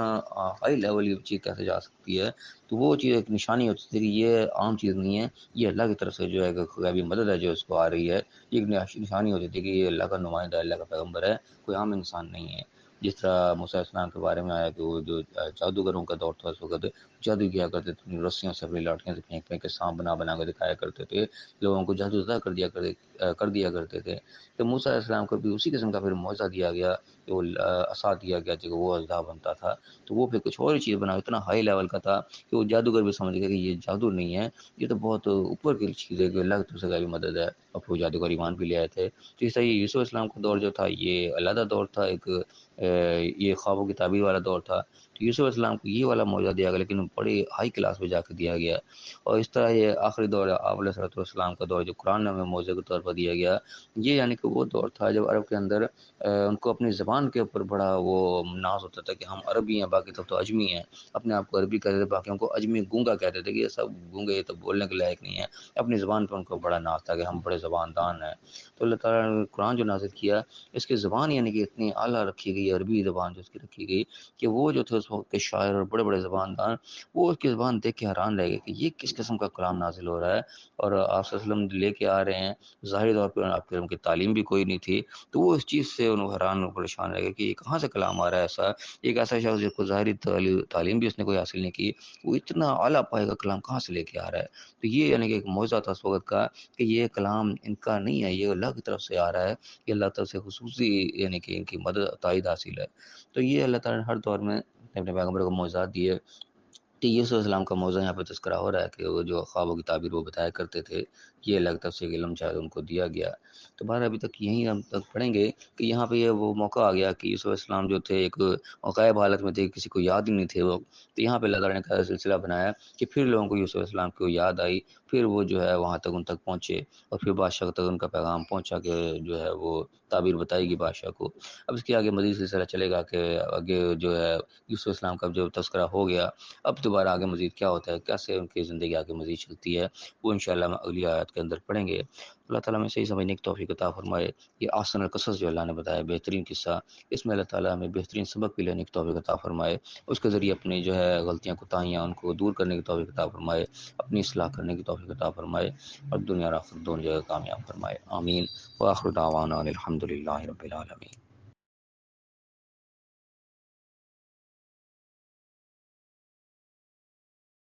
الحمد للہ رب العالمین، والصلاة والسلام علی الانبیاء والمرسلین۔ اعوذ باللہ من الشیطان الرجیم، بسم اللہ الرحمن الرحیم۔ رب اشرح لی صدری ویسر لی امری واحلل عقدۃ من لسانی یفقہوا قولی واجعل لی وزیرا من اہلی۔ محترم سامعین، السلام علیکم ورحمۃ اللہ وبرکاتہ۔ الحمدللہ، قرآن پاک کا مطالعہ ہمارا جاری ہے۔ سورہ یوسف کی آیت نمبر 49 تک ہم پڑھ چکے ہیں، آج انشاءاللہ آیت نمبر 50 سے آیت نمبر 53 تک پڑھیں گے۔ پیچھے سے ہم جو آیات پڑھتے آ رہے ہیں، معاملہ یہاں تک پہنچا تھا کہ یوسف علیہ السلام تک وہ جو دو ان کے ساتھی تھے جیل خانے کے، وہ بادشاہ کا خواب لے کر آئے کہ بادشاہ نے یہ خواب دیکھا ہے، اس کی تعبیر ان سے پوچھی، تو یوسف علیہ السلام نے ان کو کی تعبیر جو ہے وہ بتا دی۔ اب جو تعبیر بادشاہ کو بتا دی، اس کے بعد کیا ہوا آگے کا ہم واقعہ ہم یہاں پہ پڑھیں گے۔ اعوذ باللہ من الشیطان الرجیم، بسم اللہ الرحمن الرحیم۔ وقال الملک ائتونی بہ، تو بادشاہ نے کہا کہ ان کو میرے پاس لے کے آؤ۔ یعنی کہ جب وہ خواب کی تعبیر بادشاہ کو پتہ چلی کہ کسی شخص نے خواب کی تعبیر بتائی ہے، تو بادشاہ اس چیز سے متاثر ہوا کہ بڑا کوئی سمجھدار شخص ہے جس نے اتنی اچھی تعبیر بتائی کہ آنے والے وقت کی تیاری اس نے ہمیں بتا دی کہ ہم پہلے سے تیاری کر کے رکھیں، آگے بڑا سخت وقت جو ہے سخت وقت آنے والا ہے۔ تو اس سے وہ امپریس ہوا، متاثر ہوا، اس نے کہا کہ اس کو میرے پاس لے کے آؤ، اتنا سمجھدار آدمی وہاں جیل میں کیا غرض کو، تو یقیناً میرے پاس ہونا چاہیے، تو کام کا آدمی ہے۔ تو انہوں نے کہا بلاؤ اس کو۔ فلما جاءہ الرسول، اب یہاں پہ دیکھیں رسول کا لفظ آیا ہے، لیکن رسول کا لفظ یہ وہ اصطلاحی معنی میں نہیں ہے، بلکہ ایک لغوی معنی میں جیسے پیغامبر کہا جاتا ہے، پیغام لے کے جانے والا، ایلچی اس کے لیے لفظ استعمال ہوا ہے۔ تو جب ایلچی کے پاس گیا، قال ارجع الی ربک، اور انہوں نے کہا تو واپس لوٹ اپنے رب کے پاس۔ اب تک یہاں رب کا لفظ بھی آ رہا ہے، رب سے مراد نے کوئی مالک بادشاہ اس نے بھیجا کہ واپس لوٹ تو اپنے آقا کے پاس جس نے تجھے بھیجا ہے۔ فاسألہ ما بال النسوۃ اللاتی قطعن ایدیہن، تو جا کے پتہ کرو کہ ان عورتوں کا کیا معاملہ ہوا جنہوں نے اپنے ہاتھ کاٹے تھے۔ ان ربی بکیدہن علیم، بے شک میرا رب جو ہے وہ ان کے مکر سے، ان کے چال سے خوب واقف ہے۔ یعنی کہ جن کی وجہ سے میں یہاں پہ پہنچا ہوا ہوں، جو سارے جنہوں نے میرے پر اٹیک کیا تھا، میرے پر الزامات لگائے تھے، ان کی حفاظت کی خاطر مجھے یہاں پہ ڈال دیا گیا، بے گناہ مجھے یہاں پہ ڈال دیا گیا۔ حالانکہ وہ بادشاہ تھا، وہ تو سمجھ چکا تھا کہ یہ بے گناہ ہے، بات وہیں پہ واضح ہو گئی تھی جب ان کے وہ گواہی دی تھی کہ کرتا ہے دیکھو کہاں سے پھٹا، آگے سے یا پیچھے سے، تو وہیں پہ بات واضح ہو گئی تھی کہ اسلام بے قصور ہے۔ لیکن ان کے باوجود بھی کہ حفاظت کی وجہ سے ان کو یہاں پہ ڈال دیا گیا کہ جو دوسری عورتیں تھیں ساری کی ساری، وہ ان کو چھوڑنے کو تیار نہیں تھیں۔ تو اسی میں یعنی کہ عافیت دیکھیے کہ ان کو جیل میں ڈال دو، ان کے جو ہے پہنچ سے ان کو دور کر دو۔ اب وہاں سے نکلنے کا جب کہا جا رہا تھا، انہوں نے کہا پہلے وہ معاملہ دیکھو کہ وہ کیا معاملہ جس کی وجہ سے میں یہاں پہ تھا، وہ معاملہ سیدھا ہو گیا کہ نہیں ہو گیا، یا وہ ابھی بھی اسی انتظار میں ہی ہے، جب پہلے ان کا پتہ کر کے آؤ۔ تو جب وہ واپس بھیجا تو پھر آگے معاملہ چلا کہ قال ما خطبکن اذ راوتن یوسف عن نفسہ، تو انہوں نے یعنی کہ بلا لیا بادشاہ نے ان عورتوں کو بھی جنہوں نے ہاتھ کو کاٹا تھا اپنے، ایک گواہی دی تھی کہ یوسف السلام جو ہے وہ صحیح ہے، وہ غلطی پر نہیں ہے۔ تو یہاں پہ جب بلایا ان کو عورتوں کو، پوچھا بھی ہاں جی یوسف کے معاملے میں تمہاری کیا رائے ہے، کیا تم نے ایسا دیکھا جو اس کے اندر جب تمہوں نے اس کا دل لبھانا چاہا، اس کو اپنی طرف مائل کرنا چاہا، گناہ کی طرف آمادہ کرنا چاہا، تو کیا تم نے پایا ان کو؟ کلنا عورتوں نے کہا حاشا للہ، کہ اللہ کی پاکی ہے، اللہ کو پاک نے کہ اللہ گواہ بنا کے قسم کے، اللہ کی قسم کھا کے انہوں نے کہا ما علمنا علیہ من سوء، ہم نے کوئی برائی ان کے اندر نہیں پائی، کوئی برائی ان کی ہمارے علم میں نہیں آئی کہ ان کے اندر کوئی برائی ہوتی ہے، کہ گناہ کی طرف ان کے آمادگی ہوتی ہے، کسی قسم کا بھی جو ہے وہ ان کی کمزوری ہم نے ان میں نہیں دیکھی۔ اور قالت امرأۃ العزیز، وہ پھر عزیز کی جو عورت تھی جس نے اصل میں جو پہلے سارا معاملہ کیا تھا، جس نے الزام لگایا تھا، وہ پھر کہنے لگی الآن حصحص الحق، کہ اب تو حق بالکل واضح ہو چکا، سب نے گواہی دے دی، اب تو کوئی شک شبہ کی بات نہیں رہ گئی۔ اب اس نے اپنا اقرار شروع بھی کر لیا کہ انا راودتہ عن نفسہ وانہ لمن الصادقین، میں نے اس کو اپنے نفس کی طرف مائل کرنا چاہا تھا، اور وہ بالکل سچا تھا۔ یعنی یوسف علیہ السلام اس وقت سچ کہہ رہے تھے کہ میں نے ایسا کوئی کام نہیں کیا، لیکن اس نے زبردستی الزام تراشی کر کے، ظاہر ہے کہ وہ اس وقت طاقت میں تھی، بادشاہ کی بیوی تھی وہ، تو اس نے اپنی طرف سے الزام لگا کے تو ان کو قید کروا دیا۔ لیکن یہاں پہ جب سارا حق واضح ہو گیا اور عورتوں نے بھی گواہی دے دی، ہر چیز کی گواہی جو ہے وہ یوسف علیہ السلام کے حق میں آ گئی کہ وہ سچے تھے، ان کے کوئی برائی کا معاملہ ان کے اندر بالکل نہیں تھا، تو وہ بھی اس کو اقرار جرم کرنا پڑ گیا کہ اب تو حق بالکل واضح ہو گیا۔ اس نے بھی کھلا کھلا کہہ دیا کہ میں نے، میری غلطی تھی، میں نے اس کو اپنی طرف لبھانا چاہا تھا، وہ بالکل سچے تھے۔ اب آگے آگے ذالک لیعلم انی لم اخنہ بالغیب وان اللہ لا یہدی کید الخائنین، یہ سارا معاملہ یہ ہوا۔ اب یہ جو والا جملہ جو ہے اس کے اندر یعنی کہ مختلف مفسرین کی رائے ہے کہ یہ جملہ جو ہے ذالک لیعلم، یہ سارا کچھ اس لیے کیا کہ جا کے پتہ چل جائے، واضح ہو جائے کہ انی لم اخنہ بالغیب، کہ میں نے غیب میں جو ہے پیچھے کوئی خیانت نہیں کی، اور اللہ تعالیٰ جو ہے وہ خائن کو، خیانت کرنے والوں کو کبھی راہ یاب نہیں کرتا، ہدایت جو ہے وہ نہیں دیتا۔ یہ جملہ بعض لوگ کہتے ہیں کہ یہ اسی عورت کا جملہ ہے جس نے اقرار جرم کیا کہ یوسف علیہ السلام کے پیچھے جو ہے اس نے اس اقرار جرم کر لیا، یوسف علیہ السلام ابھی قید میں ہی ہیں، تو وہ ان کے پیچھے یعنی کہ بات کرے کہ اور مزید کوئی الزام نہیں لگایا اور سیدھا سیدھا اپنا اقرار جرم کر لیا، تو وہ یہ کہہ رہی ہے کہ میں اس لیے کر رہی ہوں کہ پتہ لگ جائے کہ میں یوسف علیہ السلام کے پیچھے کوئی خیانت نہیں کرنی، اپنے جو ہے جرم کا اقرار کر رہی ہوں، اور اللہ تعالیٰ خائنوں کو جو کامیاب نہیں کرتا۔ لیکن زیادہ تر لوگوں نے یہی بات کی کہ یہ جملہ یوسف علیہ السلام کا ہے کہ وہ جو قید خانے سے باہر نہیں نکلے اور پہلے ان عورتوں کو سارا کچھ منوایا، وہ انہوں نے اس لیے کیا کہ چیز واضح ہو جائے کہ انہوں نے کوئی غلطی نہیں کی تھی، یعنی کوئی بادشاہ کے اوپر بھی واضح ہو جائے کہ انہوں نے اس کے بادشاہ کے پیچھے کوئی خیانت نہیں کسی قسم کی بھی کی، کوئی جو ہے وہ غلط حرکت کرنے کی کوشش نہیں کی۔ جو الزام لگایا گیا سراسر یہ جھوٹا الزام تھا کہ بھائی کوئی داغ دھل جائے، بالکل پاک صاف ہو گئے، پھر لوگوں کے سامنے آئے کہ لوگوں کے دلوں میں عزت اور بڑھے کہ ایک بے گناہ شخص نے صرف اپنی بے گناہی ثابت کرنے کے لیے بے گناہی جو ہے وہ سزا جھیلی ہے، اس کے اندر کوئی عیب نہیں تھا، یہ چیز بالکل واضح ہو جائے۔ اللہ تعالیٰ خیانت کرنے والوں کو کبھی کامیاب نہیں کرتا۔ یہ جملہ یعنی کہ یوسف علیہ السلام کا تھا، تو زیادہ تر یہی رائے جو ہے وہ مضبوط لگتی ہے کہ یوسف علیہ السلام کا ہی جملہ لگ رہا ہے یہ والا۔ اور آگے فرمایا کہ وما ابرئ النفس، اور میں اپنے نفس کو بری نہیں کرتا، یعنی کہ میں بالکل یہ نہیں کہتا کہ میں بالکل وہ ہوں کہ بالکل کوئی برائی کر ہی نہیں سکتا، انسان ہے، غلطی ہو سکتی ہے، لیکن یہاں میں نے کوئی غلطی نہیں کی تھی، یہ جو الزام میرے پر لگایا گیا یہ بالکل جھوٹا تھا۔ کہ وما ابرئ نفسی، میں اپنے نفس کو بری نہیں کرتا، ان النفس لامارۃ بالسوء، بے شک نفس جو انسان کے اندر جو کہ شیطانی جو حصہ ہے، شیطان انسان کا اپنا ایک اسٹرکچر اس قسم کا بنا ہوا ہے کہ وہ برائی کی طرف آمادہ ہوتا ہے، برائی کی طرف کھنچتا ہے انسان کے، یعنی کہ ایک اسی طریقے کی نیچر اس قسم کی ہے انسان کی، تو انسان کو یہ کنٹرول اپنے اوپر کرنا جو ہے یہی ایک انسان کا امتحان ہے کہ اپنے نفس کو کیسے قابو میں رکھتا ہے، برائی سے کیسے روک کے رکھتا ہے۔ اسی روک کے رکھنے کا ہی نام یہ امتحان ہے، اسی امتحان کے انسان دنیا میں آیا ہے کہ ہر برائی سے اپنے آپ کو محفوظ رکھے، بچا کے رکھے، اور پاک صاف ہو کے دنیا سے نکلے، آخرت میں وہ انعام اکرام کا جو وہ حقدار بنے گا۔ تو فرمایا ان النفس لامارۃ بالسوء، بے شک نفس جو ہے وہ تو برائی کا حکم دیتا ہی دیتا ہے، الا ما رحم ربی، مگر جس میں میرا رب رحم کر لے، یعنی کہ اللہ کی توفیق سے انسان بچتا ہے، اور اللہ کی مدد انسان کے ساتھ شامل حال نہ ہو تو انسان کہیں نہ کہیں برائی کی طرف، شیطانی کی طرف، بےایمانی کی طرف جو ہے وہ کہیں نہ کہیں راغب ہو جاتا ہے۔ اور یہ ہم دیکھ لیں اکثریت انسان کے اس وقت ہم دیکھیں تو برائیوں میں ملوث نظر آتی ہے، وہ برائیاں کسی بھی قسم کو، اخلاقی برائیاں ہوں، چاہے وہ معاشی قسم کی برائیاں ہوں، یہ کسی کے ساتھ جھوٹ بولنا، کسی کا مال کھا دینا، اور کیا کہتے ہیں لوگوں کا نقصان کرتے ہیں، ساری برائیاں ہی ہیں۔ اور اسی طریقے سے دوسری قسم کی برائیاں جس کا تذکرہ یہاں پہ ہو رہا ہے، یہ ہر قسم کی برائیاں انسان کے اپنے نفس کی وجہ سے، کہ انسان کا نفس آمادہ ہوتا ہے، وہ ٹھیک ہے اس کا مال کھا لو، اس کی عزت پہ ہاتھ ڈال دو اور اس کے ساتھ یہ نقصان کر دو، اپنا مال گھسیٹ لو، لوگوں کا ہڑپ کر جاؤ، یہ ساری وہ برائیاں جو انسان کا نفس کی طرف مائل ہوتا ہے، اور انسان جو ہے وہ نفس کے ہاتھوں مغلوب ہو کے یہ سب کام کر بیٹھتا ہے۔ تو اس میں کوئی بھی انسان بری نہیں، ہر انسان سے خطا ہو جاتی ہے، آدم علیہ السلام سے خطا کی شروعات کی، آدم علیہ السلام سے خطا کروا دی تھی شیطان نے، تو یہ تو انسان کے اندر ہے یہ چیز۔ تو وہی بات یہاں پہ یوسف علیہ السلام کہنے کہ میں اپنے نفس کو بری نہیں کرتا کہ میرا نفس بالکل ایسا ہے، لیکن کہ نفس جو ہے وہ برائی کا حکم دیتا ہے مگر جس پہ میرا رب رحم کر لے۔ اس واقعے کے اندر بھی یعنی کہ اللہ نے رحم کیا تھا، اللہ تعالیٰ نے اس کو محفوظ رکھا تھا، تو وہ چیز کو ثابت کرنے کے لیے انہوں نے کہا کہ جاؤ پہلے ان عورتوں سے پتہ کرو کہ معاملہ کیا ہوا تھا۔ عورتوں نے سب نے گواہی دے دی، سب نے کہا کہ ہاں یوسف علیہ السلام میں کوئی برائی نہیں تھی، تو دودھ کا پانی ہو گیا کہ یوسف علیہ السلام بالکل بے گناہ تھے، ثابت ہو گیا ہر چیز کا۔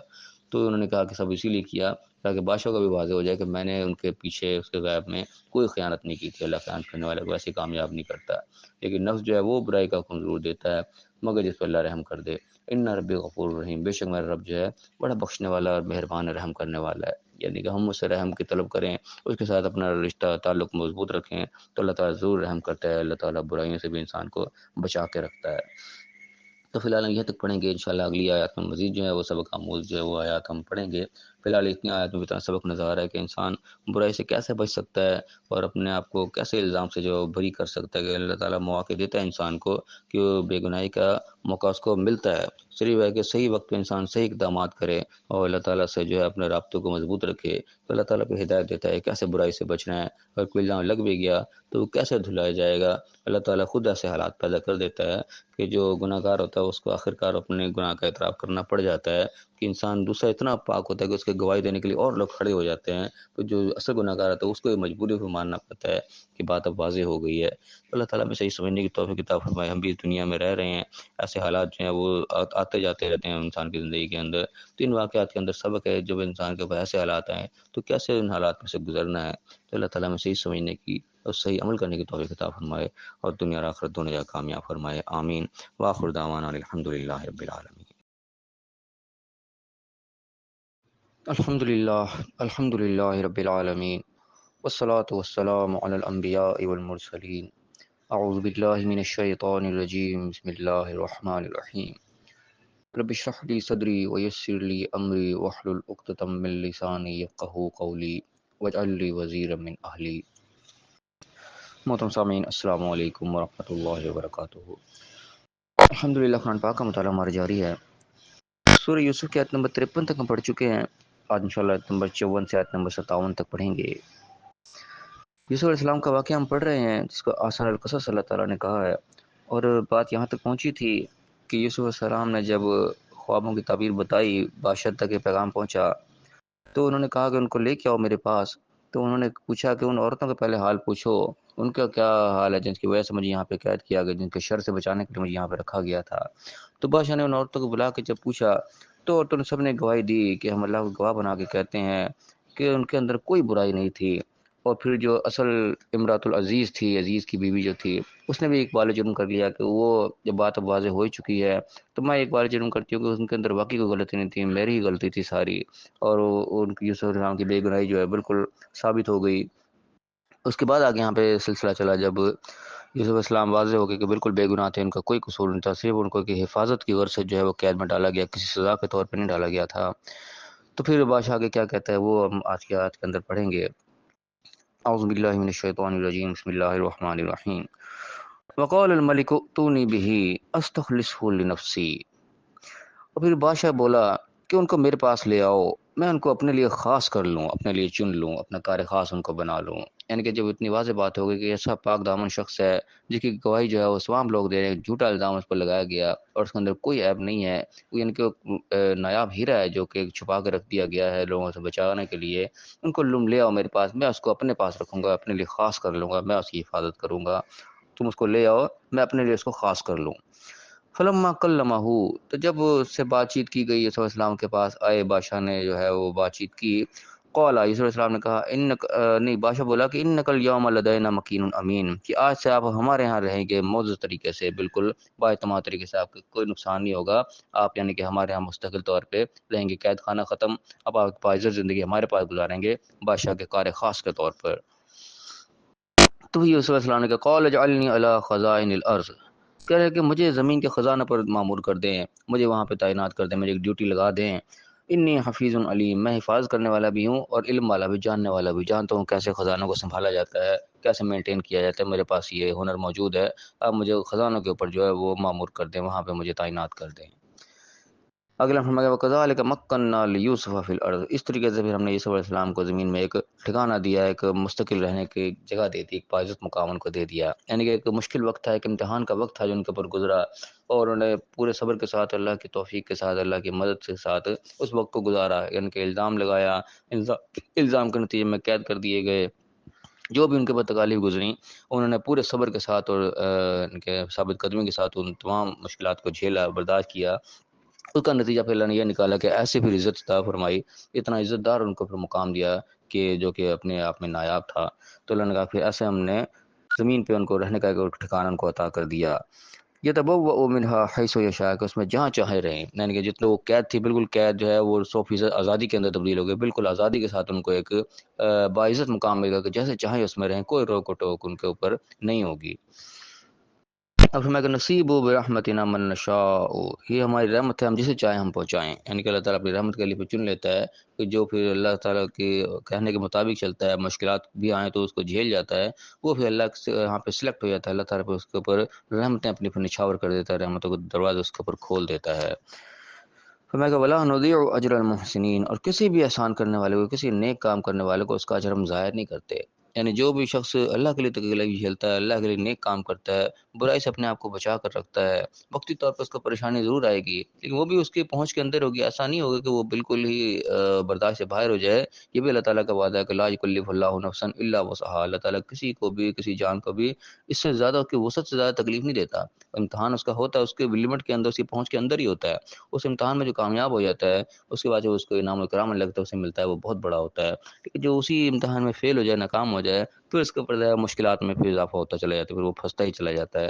یہاں پہ اللہ تعالیٰ نے فرمایا کہ جو لوگ احسان کا معاملہ کرتے ہیں، نیک کام کرتے ہیں، اچھے راستے پر چلتے ہیں، ان کا اجر کبھی بھی ضائع نہیں ہوتا، ان کو بدلہ اللہ کی طرف سے ملتا ہے، ضرور ملتا ہے، اور دنیا میں ہی مل جاتا ہے، یہ بھی یعنی خالی یہ نہیں کہ دنیا ان کی برباد ہو جائے گی اور آخرت میں سارا کچھ ملے گا، نہیں، اللہ تعالیٰ دنیا میں ہی عطا کر دیتا ہے۔ اب یہاں بھی یوسف علیہ السلام نے جو مشکلات جھیلی، ان کا اجر اللہ تعالیٰ نے دنیا میں ہی ان کو دکھا دی، دنیا میں اللہ تعالیٰ نے ان کو ایسا باعزت مقام دے دیا کہ جو مشکل تھی جھیلی تھی اس کا ان کو بدلہ دنیا میں بھی ملا، اور پھر آخر میں بھی تو ملنا ہی ملنا، وہاں کی کامیابی تو کنفرم ہے، لیکن دنیا میں بھی اللہ تعالیٰ جو ہے اس کا بدلہ ضرور دیتا ہے، دنیا کی ساری انسان کی خراب نہیں ہو جاتی، یہ بھی ایک غلط فہمی ہمارے یہاں پائی جاتی ہے کہ شاید ہم اللہ کے حکم پہ چلیں گے، اللہ کے کہنے کے مطابق چلیں گے سو دنیا شاید ہماری ساری کی ساری برباد ہی ہو جائے گی، ایسا ہرگز نہیں ہوتا، وقتی طور پر چھوٹا سا امتحان ضرور گزرتا ہے، اس امتحان میں کامیابی جو ہم حاصل کر لیتے ہیں تو اس کا بدلہ، اس کا جو اچھا صلہ جو ہے وہ ہمیں دنیا میں ہی ملنا شروع ہو جاتا ہے، اور آخرت میں تو ملے گا ہی ملے گا۔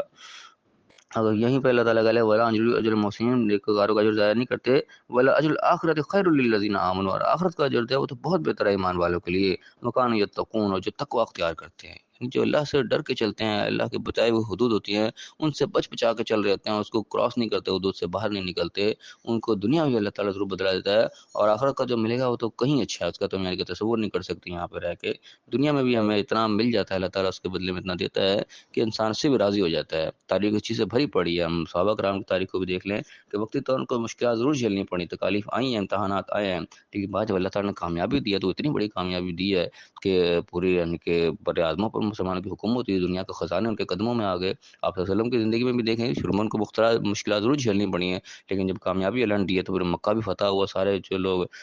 جو تھے بڑے بڑے دشمنان تھے ان کو آگے زیر ہونا پڑا، ان کو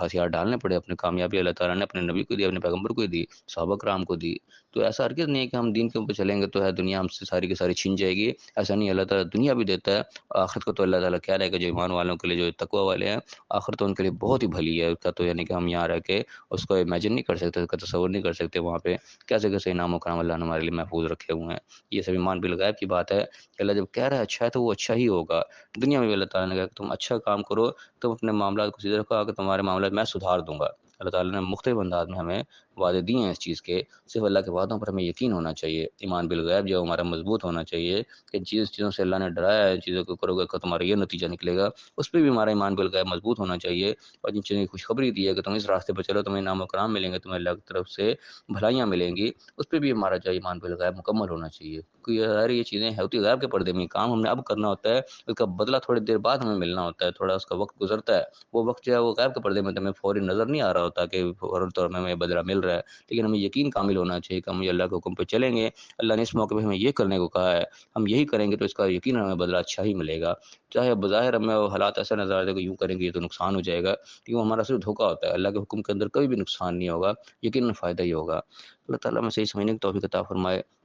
صحیح عمل کرنے کی توفیق عطا فرمائے، یہ جو یوسف علیہ السلام کا واقعہ ہے اس کے اندر یقیناً ہمارے لیے بہت سبق پوشیدہ ہیں، اللہ تعالیٰ ان سبقوں کو صحیح سمجھنے کی توفیق عطا فرمائے، اس کے مطابق اپنی اصلاح کرنے کی توفیق عطا فرمائے، دیکھ رہے ہیں کہ یوسف علیہ السلام کیسے کیسے مراحل سے گزر رہے ہیں، کیسے کیسے ان کے اوپر صبر کا مظاہرہ کر رہے ہیں، اور کیسے اللہ تعالیٰ ان کو پھر انعام و کرام سے نواز رہا ہے، اللہ تعالیٰ ہمیں بھی صحیح سمجھنے کی توفیق عطا فرمائے، جو مشکلات ہماری زندگی میں بھی آئیں اس پہ ہمیں صحیح معنوں میں صبر کرنے کی، اللہ کے حکم کے مطابق ان معاملات کو لے کے چلنے کی توفیق عطا فرمائے، اور ہمیں دنیا میں بھی کامیابی عطا فرمائے اور آخرت میں بھی کامیابی عطا فرمائے، آمین، وآخر دعوانا الحمد للہ رب العالمین۔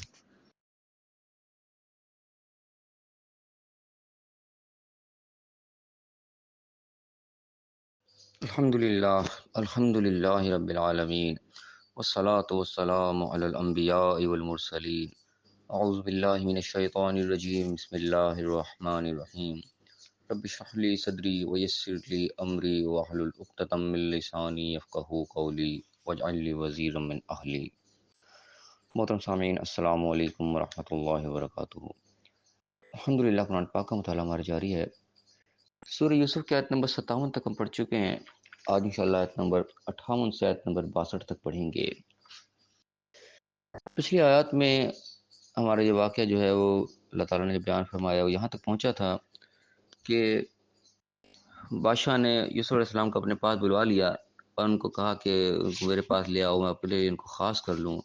اور یوسف علیہ السلام نے ان سے عرض کی کہ مجھے زمین کے خزانوں کے اوپر جو ہے وہ تعینات کر دیں، میں ان کی حفاظت کرنا بھی جو ہے وہ خوب جانتا ہوں کہ حفاظت کیسے کی جاتی ہے، مجھے اللہ نے علم دیا ہے،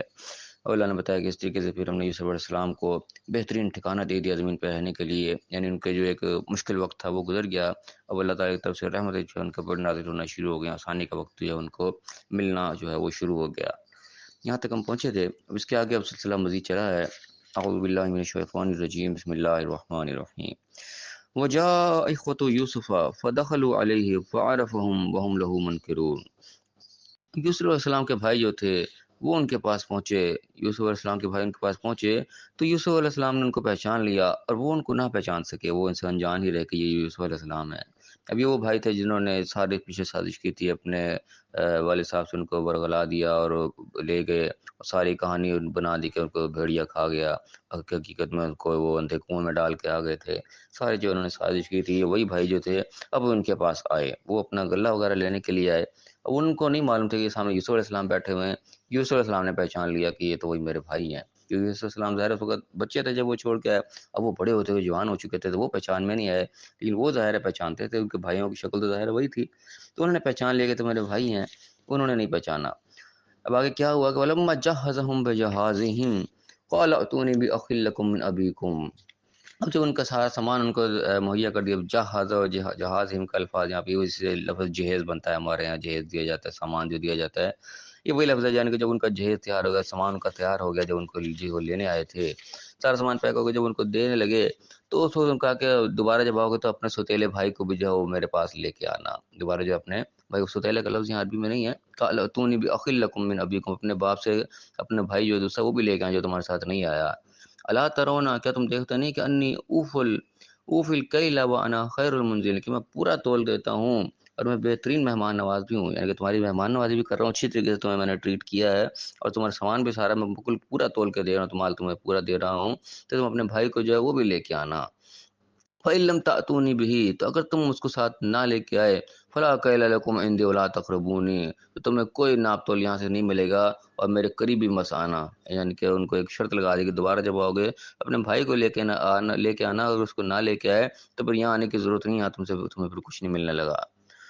قالوا تو بھائیوں نے اس پہ جواب دیا سنراود عنہ اباہ وانا لفاعلون کہ ہم کریں گے، ہم کوشش کریں گے اپنے باپ سے اس کے بارے میں بات کرنے کی کہ اس کو لے کے آئیں، وانا لفاعلون ہمیں یہ ضرور کرنا ہی پڑے گا، ہم یہ کریں گے ضرور۔ وقال لفتيانه جعلوا بداعتهم في رحالهم، اور یوسف علیہ السلام نے اپنے جو نوجوان تھے، ان کے جو کام کرنے والے غلام تھے، یہ جو ورکر ان کے سامنے کام کرنے والے تھے، ان کو کہا کہ ان کی پونجی بھی جو ہے جنہوں نے مال دیا اس کے بدلے میں، وہ ان کے مال کے اندر ہی واپس چھپا دو، واپس لوٹا دو ان کو، لعلهم يعرفونها اذا انقلبوا الى اهلهم لعلهم يرجعون، تاکہ اس کو پہچان لیں ایک دفعہ جب اپنے گھر پہنچے جا کے، شاید کہ دوبارہ لوٹ کر آئیں، یعنی کہ جب وہاں دیکھیں گے اپنا مال کھولیں گے تو اپنی پونجی بھی اس میں جب بیچ میں ہی پائیں گے تو پہچانیں گے تو ہمارا مال، ہم پیسے ہمارے واپس مل گئے، مال بھی مل گیا، پیسے بھی واپس مل گئے، یہ چیز بھی ان کو نظر آئے گی، تو یہ دوبارہ کھینچے آئیں گے، دوبارہ یعنی کہ دوبارہ لوٹیں گے، جو زیادہ چانس ہے۔ اگر لالچی ہوں گے تب بھی لوٹیں گے، چلو دوبارہ لے کے آتے ہیں، پھر مال بھی مل جائے گا اور پیسے بھی مل جائیں گے، اور ایماندار بھی ہوئے تو پیسے لوٹانے کے لیے آئیں گے کہ بھائی آپ نے پیسے تو لیے نہیں، پیسے واپس بھیج دیے، یعنی کہ ایسا یعنی کہ طریقہ کار اپنایا یوسف علیہ السلام نے کہ وہ دوبارہ ہر حالت میں لوٹے بے ایمان ہوں گے تب بھی لوٹیں گے، ایماندار ہوں گے تب بھی لوٹیں گے۔ اور یہاں پہ دیکھیں دنیاوی معاملات کیسے سمجھ میں آ رہے ہیں کہ انسان کیسے معاملات کو سیدھے کرتا ہے، کہ جو پلاننگ کی جاتی ہے وہ کس طریقے سے کی جاتی ہے، جب اس کسی مقصد کو حاصل کرنا ہے اس کے لیے کیسے سارا لائے ملجا وہ اختیار کیا جاتا ہے۔ یوسف علیہ السلام یہاں پہ ایک باقاعدہ ایک پوری گیم کھیلی انہوں نے کہ ان کا سامان بھی پورا ان کو دیا، ایک آگے فرمائش بھی کر دی، اور فرمائش کرنے کے بعد جو طریقہ کار اپنایا وہ ایسا اپنایا کہ جس میں چت بھی اپنی پٹ اپنے دونوں صورتوں میں جو ہے، یعنی کہ ناکامی کا کوئی اس کے اندر چانس نہیں ہے، کام ایسا کیا کہ سامان بھی دیتے اور کے پیسے بھی لوٹا دیے۔ اب جو بھی ظاہر ہے کوئی بے ایمان آدمی بھی ہوگا اس لالچ میں دوبارہ آئے گا کہ مجھے دوبارہ مال مل جائے، پیسے بھی مل جائیں، ایماندار آدمی کو تو پیسے لوٹانے کے لیے آئے گا، دونوں صورت میں اس کو آنا ہی آنا ہوگا، نہ کا کوئی امکان نہیں ہے یا کوئی بندہ واپس نہ آئے، آئے گا ضرور۔ تو یہ یعنی کہ جو واقعہ سارا بیان ہو رہا ہے اس میں بہت سارے چھوٹے چھوٹے سبق ہمیں ملیں گے کہ کون سے کام کیسے کیا جاتا ہے، کس وقت میں کس طریقے سے سروائیو کیا جاتا ہے، اور کس کام کی پلاننگ جو کس انداز سے کی جاتی ہے۔ تو ابھی آگے مزید بھی انشاءاللہ ہم یہ واقعہ پڑھیں گے، فی الحال ہم یہیں تک پڑھیں گے کہ بھائی آئے ہیں، سامان ان کو ملا، سامان دے کے ان کو فرمائش جو ہے کہ ڈال کے کہ دوبارہ ہوگا تو بھائی کو لے کے آنا ہے، یہ چیزیں کر کے ان کو جو ہے واپس بھیج دیا، اور واپس بھیجنے کے ساتھ جو ایک طریقہ کار یہ اپنا ہے کہ دوبارہ ان کو واپس لانے کے لیے ایک یہ گیم کھیلی گئی کہ ان کو سامان بھی دے دیا گیا اور ان کے پیسے بھی جو ہے واپس کر دیے گئے۔ اب اس کے بعد کیا ہوگا کہ اپنے باپ کے ساتھ جا کے اور کیا ڈیل کریں گے، کیا بات کریں گے، کیا واپس وہ دوسرے بھائی کو بھی لے کے جائیں۔ باپ ظاہر ہے پہلے ڈرے ہوئے اس چیز سے کہ پہلے بھائی کو لے گئے تو اس کو گنوا کے آگے، بھیڑیوں کو کھلا کے آگے، اب دوسرا لے کے جائیں گے تو پھر کیا ہوگا، وہ ایک الگ کیس ہے کہ باپ کو کیسے دوبارہ مطمئن کریں گے، وہ انشاءاللہ ہم اگلی آیت کے اندر پڑھیں گے۔ تو اللہ تعالیٰ دعا ہے اللہ تعالیٰ ہمیں صحیح سمجھنے کی توفیق عطا فرمائے۔ اس احسن القصص جو اللہ نے بہترین قصہ اس کو کہا، اس کے اندر جو جو ہمارے لیے نشانیاں، جو جو سمجھنے لائق باتیں ہیں، اللہ ان تمام نشانی کو ہمیں سمجھنے کی توفیق عطا فرمائے، اور اس کے اندر جو ہمارے اصلاحات کے پہلو ہیں ان کو دیکھ کے ہمیں اللہ تعالیٰ اپنی اصلاح کرنے کی بھی توفیق عطا فرمائے، اور دنیا اور آخرت دونوں جگہ کامیاب فرمائے، آمین۔ وآخر دعوانا ان الحمد للہ رب العالمین۔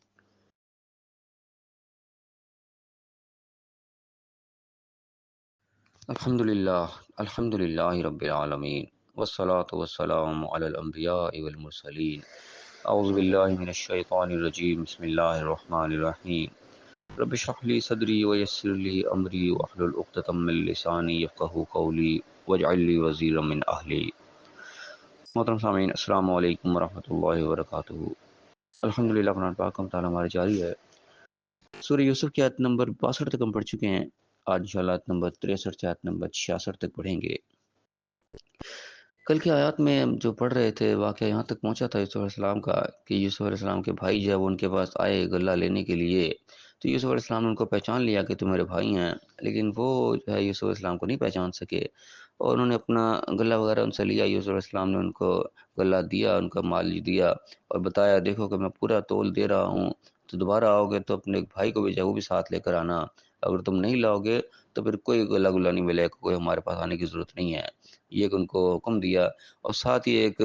حربہ بھی استعمال کیا کہ جو ان کا مال تھا، جو ان کی پونجی تھی، جو انہوں نے لے کے آئے تھے، وہ بھی ان کو واپس ہی لوٹا دی، وہ چپکے سے ان کے مال کے اندر رکھ دی۔ اب یہ ایک ایسا حربہ انہوں نے کھیلا تھا کہ جو کہ بڑے زبردست تھا کہ وہ ان کو دوبارہ آنے پر جو ہے وہ مجبور کرنا تھا اس نے ہر حال میں۔ اگر وہ بے ایمان بھی ہوتے تو اس لالچ میں آتے کہ واہ غلہ ہی مل گیا، پیسے بھی مل گئے، چلو دوبارہ چلتے ہیں، دوبارہ لے کر آئیں گے، اور اگر ایماندار بھی ہوتے تو وہ پیسے لوٹانے کے لیے آتے کہ آپ کے پیسے ہمارے پاس آ گئے ہیں، یہ واپس پکڑو، پر یہ تو آپ کی امانت ہے، یعنی کہ دونوں صورتوں میں انہوں نے آنا ہی آنا تھا، ایسی ایک چال چلی یہاں پہ۔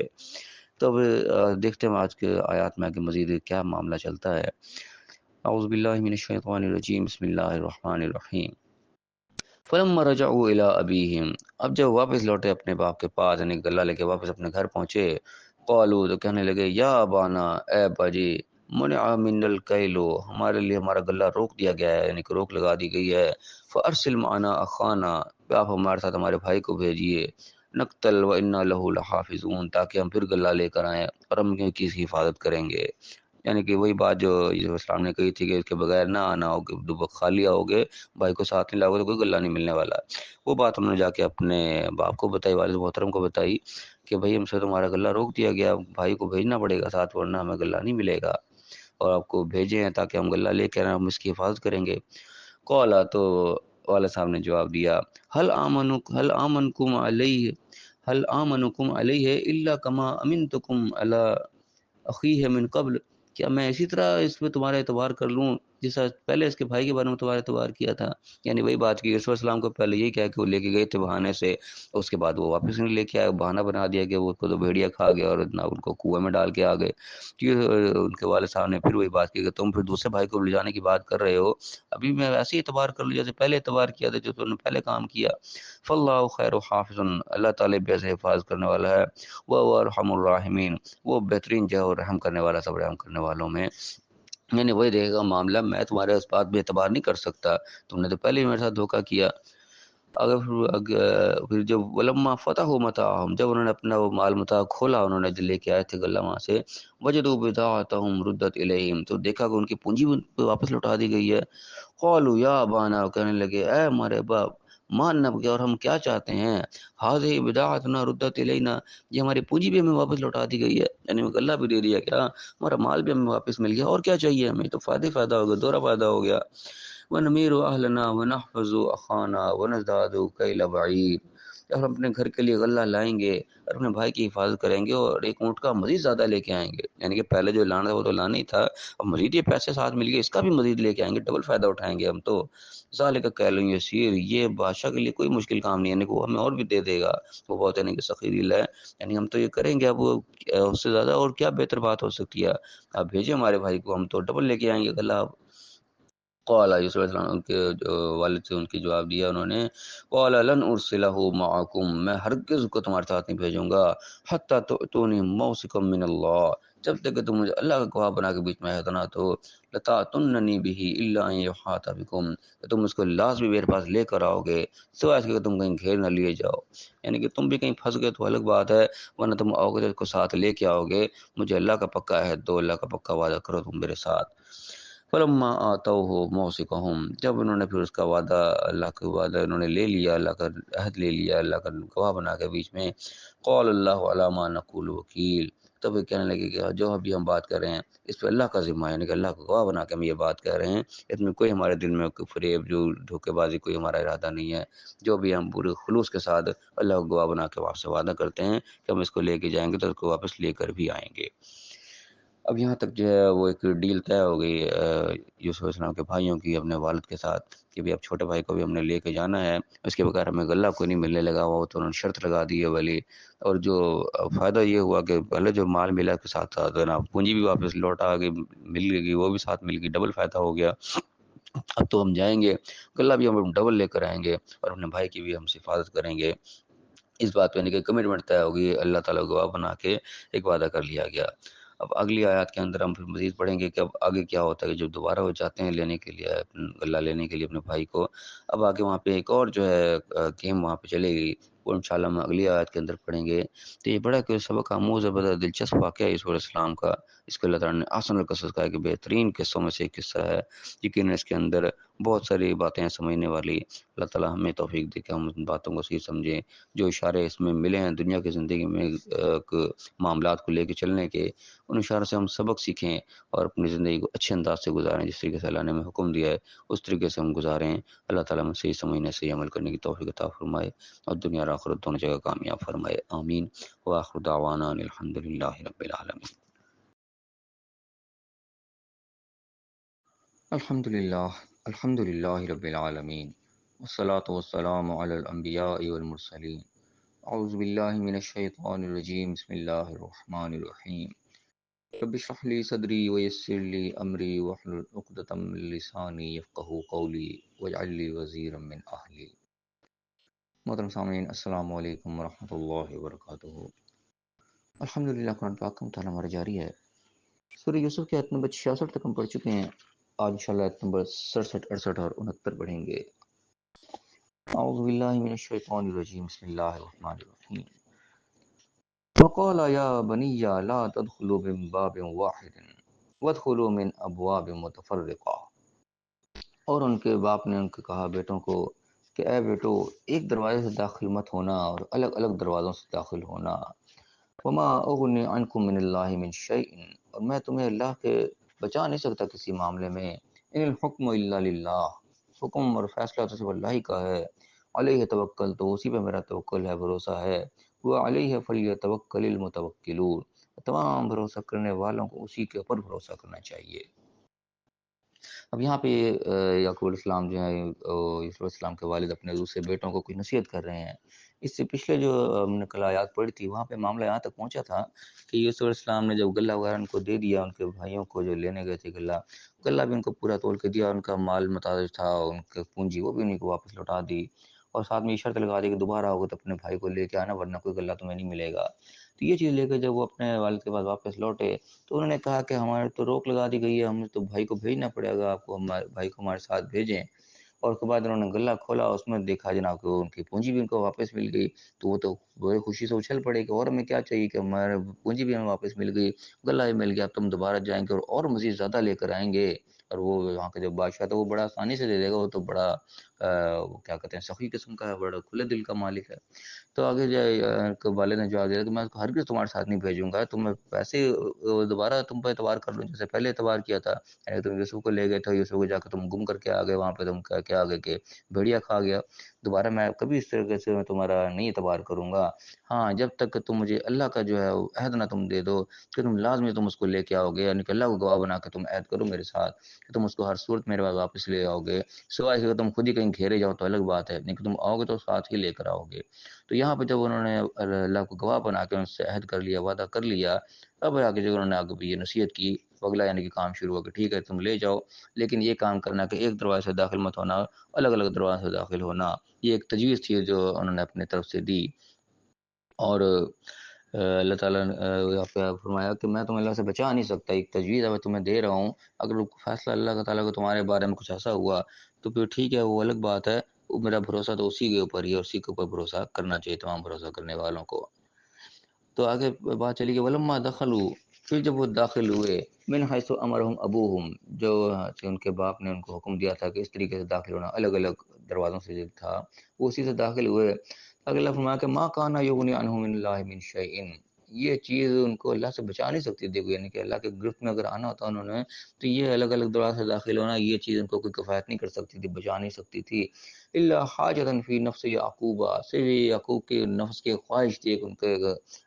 یعنی کہ ایک طریقہ تھا ان کو دل مطمئن کرنے کے لیے، قضا وہ انہوں نے کر لی پوری. یعنی کہ اللہ کا حکم نہیں تھا، یہاں پہ پتہ چل رہا ہے کہ اللہ کا حکم سے نہیں انہوں نے کروایا. ایک انسان ہونے کے ناطے، ایک باپ ہونے کے ناطے دنیاوی ایک معاملہ انہوں نے کیا، ایک تجویز پیش کی. اب اس کے اندر اللہ علم کیا حکمت ہو سکتی ہے. جو حالانکہ تھے تو اللہ کے نبی ایک سمجھدار تھے. اللہ تعالیٰ کے کہہ رہا ہے وَإِنَّهُ لَذُو عِلْمٍ لِمَا عَلَّمْنَاهُ، بے شک وہ صاحب علم تھے جو ہم نے ان کو سکھایا تھا. وَلَٰكِنَّ أَكْثَرَ النَّاسِ لَا يَعْلَمُونَ، لیکن لوگوں کا اکثر یہ وہ جانتی نہیں ہے کہ اللہ تعالیٰ نے کیا چیز کس مقصد کے لیے سکھائی ہے. بہرحال وہ صاحب علم ضرور تھے، اللہ تعالیٰ اس چیز کا یہاں پہ گواہی دے رہا ہے کہ صاحب علم تھے، کوئی عام شخص نہیں تھے، اللہ کے نبی تھے. لیکن یہ جو انہوں نے کام کیا کہ حکم دیا کہ ایک دروازے میں داخل ہونا، الگ الگ دروازوں سے داخل ہونا، اس کی کیا حکمت ہو سکتی ہے؟ سوچنے کی بات یہ ہے. اب یہاں پہ اس کی حکمت بیان نہیں ہوئی، لیکن ایک کہا کہ ان کی نفس کی خواہش تھی جو انہوں نے پوری کی، یہ چیز کو اللہ سے انہیں بچا نہیں سکتی تھی. تو بہرحال ہو سکتا ہے اس کی حکمت یہ ہو جو بظاہر سمجھ میں آ رہی ہے کہ ان کے آپس میں جو گٹھ جوڑ تھا وہ کوئی غلط بات میں متفق ہوتے تھے. وہ یعنی کہ پہلے بھی انہوں نے گٹھ جوڑ کر کے جناب یوسف علیہ السلام کو وہاں سے غائب کروا دیا، تو ان کا یہ گٹھ جوڑ جو تھا انہیں غلط راستے کی طرف لے کے جاتا تھا. ایک یعنی کہ غلط پلاننگ کرتے سارے ذہن مل کے، ایک الٹا ذہن وہ بن جاتے تھے. شاید ان کے اس گٹھ جوڑ کو توڑنے کے لیے، آپس کی جو ان کی گیدرنگ تھی اس کو توڑنے کے لیے انہوں نے کہا کہ تم الگ الگ دروازے سے داخل ہونا، اکٹھے مت ہونا، ورنہ پھر تم اکٹھے ہو گے تو ایک دوسرے کے خلاف تم عجیب و غریب اسکیمیں بناؤ گے جیسے پہلے تم نے کیا. ہو سکتا ہے ان کا یہ آپس کا جو تھا اتحاد، اس کو توڑنے کے لیے انہوں نے ایک آرڈر کیا کہ تم الگ الگ دروازے سے داخل ہو۔ جس طریقے سے ہم دیکھتے ہیں کہ 4 بچے کہیں اکٹھے ہوئے ہوتے ہیں تو خوب شرارتوں میں لگے ہوتے ہیں، اکٹھے ہوئے شرارتیں بن جاتی ہیں، لیکن ان کو الگ الگ کر دیا جائے تو سارے کے سارے امن سے بیٹھ جاتے ہیں۔ یہ چیز ایک مشاہدہ ہم دنیا میں اس چیز کا کرتے ہیں۔ کبھی مسجد میں جا کے دیکھیں 4 بچے اکٹھے کھڑے ہوں گے نماز پڑھنے، شرارتیں کرنے لگ جائیں گے تو سارے نمازیوں کی نماز خراب کر دیں گے۔ ہاں، انہیں بچوں کو ہم الگ الگ کر کے کھڑا کر دیں، ایک کو یہاں کر دیں، ایک کو وہاں کر دیں، سب بچے امن سے کھڑے ہو کے نماز پڑھ لیں، کوئی بچہ شرارت نہیں کرے گا۔ تو شاید یہ بھی اسی قسم کی کوئی بات تھی کہ یعقوب علیہ السلام نے ان کا آپس کا جو گٹھ جوڑ تھا اس کو توڑنے کے لیے کہا ہو کہ پھر تم اکٹھے ہو کے کوئی الٹی سیدھی پلاننگ کرو گے یا تم الگ الگ دروازے سے داخل ہو، ان کے راستے الگ الگ کر دیے تاکہ وہ جو ہے اس قسم کی پلاننگ نہ کریں کوئی الٹی سیدھی۔ واللہ عالم، ہو سکتا ہے یہ حکمت ہو، باقی یہاں پہ یہ چیز بیان نہیں ہوئی۔ تو اللہ تعالیٰ نے فرمایا کہ ہاں یہ صرف ان کے نفس کی خواہش تھی جو انہوں نے پوری کی، یہ چیز کوئی اللہ سے بچا نہیں سکتی تھی انہیں۔ اور بے شک یعنی کہ تھے وہ صاحب علم جو ہم نے ان کو علم دیا تھا، لیکن لوگوں کی اکثریت جو ہے وہ اس چیز سے ناواقف ہے۔ حضرت فرمایا کہ ولما دخلوا علی یوسف، جب وہ پہنچے یوسف علیہ السلام کے پاس، آوا الیہ اخاہ، تو یوسف علیہ السلام نے اپنے بھائی کو اپنے پاس جگہ دے دی، اپنے بھائی کو اپنے پاس بٹھا لیا جب وہ پہنچے۔ قال انی انا اخوک، تو کہنے لگے میں تیرا بھائی ہوں بے شک، یعنی کہ یوسف علیہ السلام نے اپنا تعارف اس چھوٹے بھائی کو کروا دیا جو کی شرط لگائی تھی کہ تم نے اس کو لے کے آنا لازمی۔ جب وہ لے کے آ گئے تو انہوں نے پہچان لیا کہ ہاں یہ آ گیا میرا چھوٹا بھائی، انہوں نے فوراً اس کو اپنے پاس جگہ دی، اپنے پاس بٹھایا اور ساتھ ہی بتا دیا کہ میں تیرا بھائی ہوں۔ فلا تبتئس بما كانوا يعملون، تو اس سے نا امید نہ ہونا، اس سے جو کچھ یہ تیرے ساتھ کر رہے ہیں اس سے مایوس نہ ہونا، غم نہ کرنا اس چیز کا، بے شک میں تیرا بھائی اب تیرے ساتھ ہوں، اب تجھے کوئی تکلیف نہیں ہونے لگی۔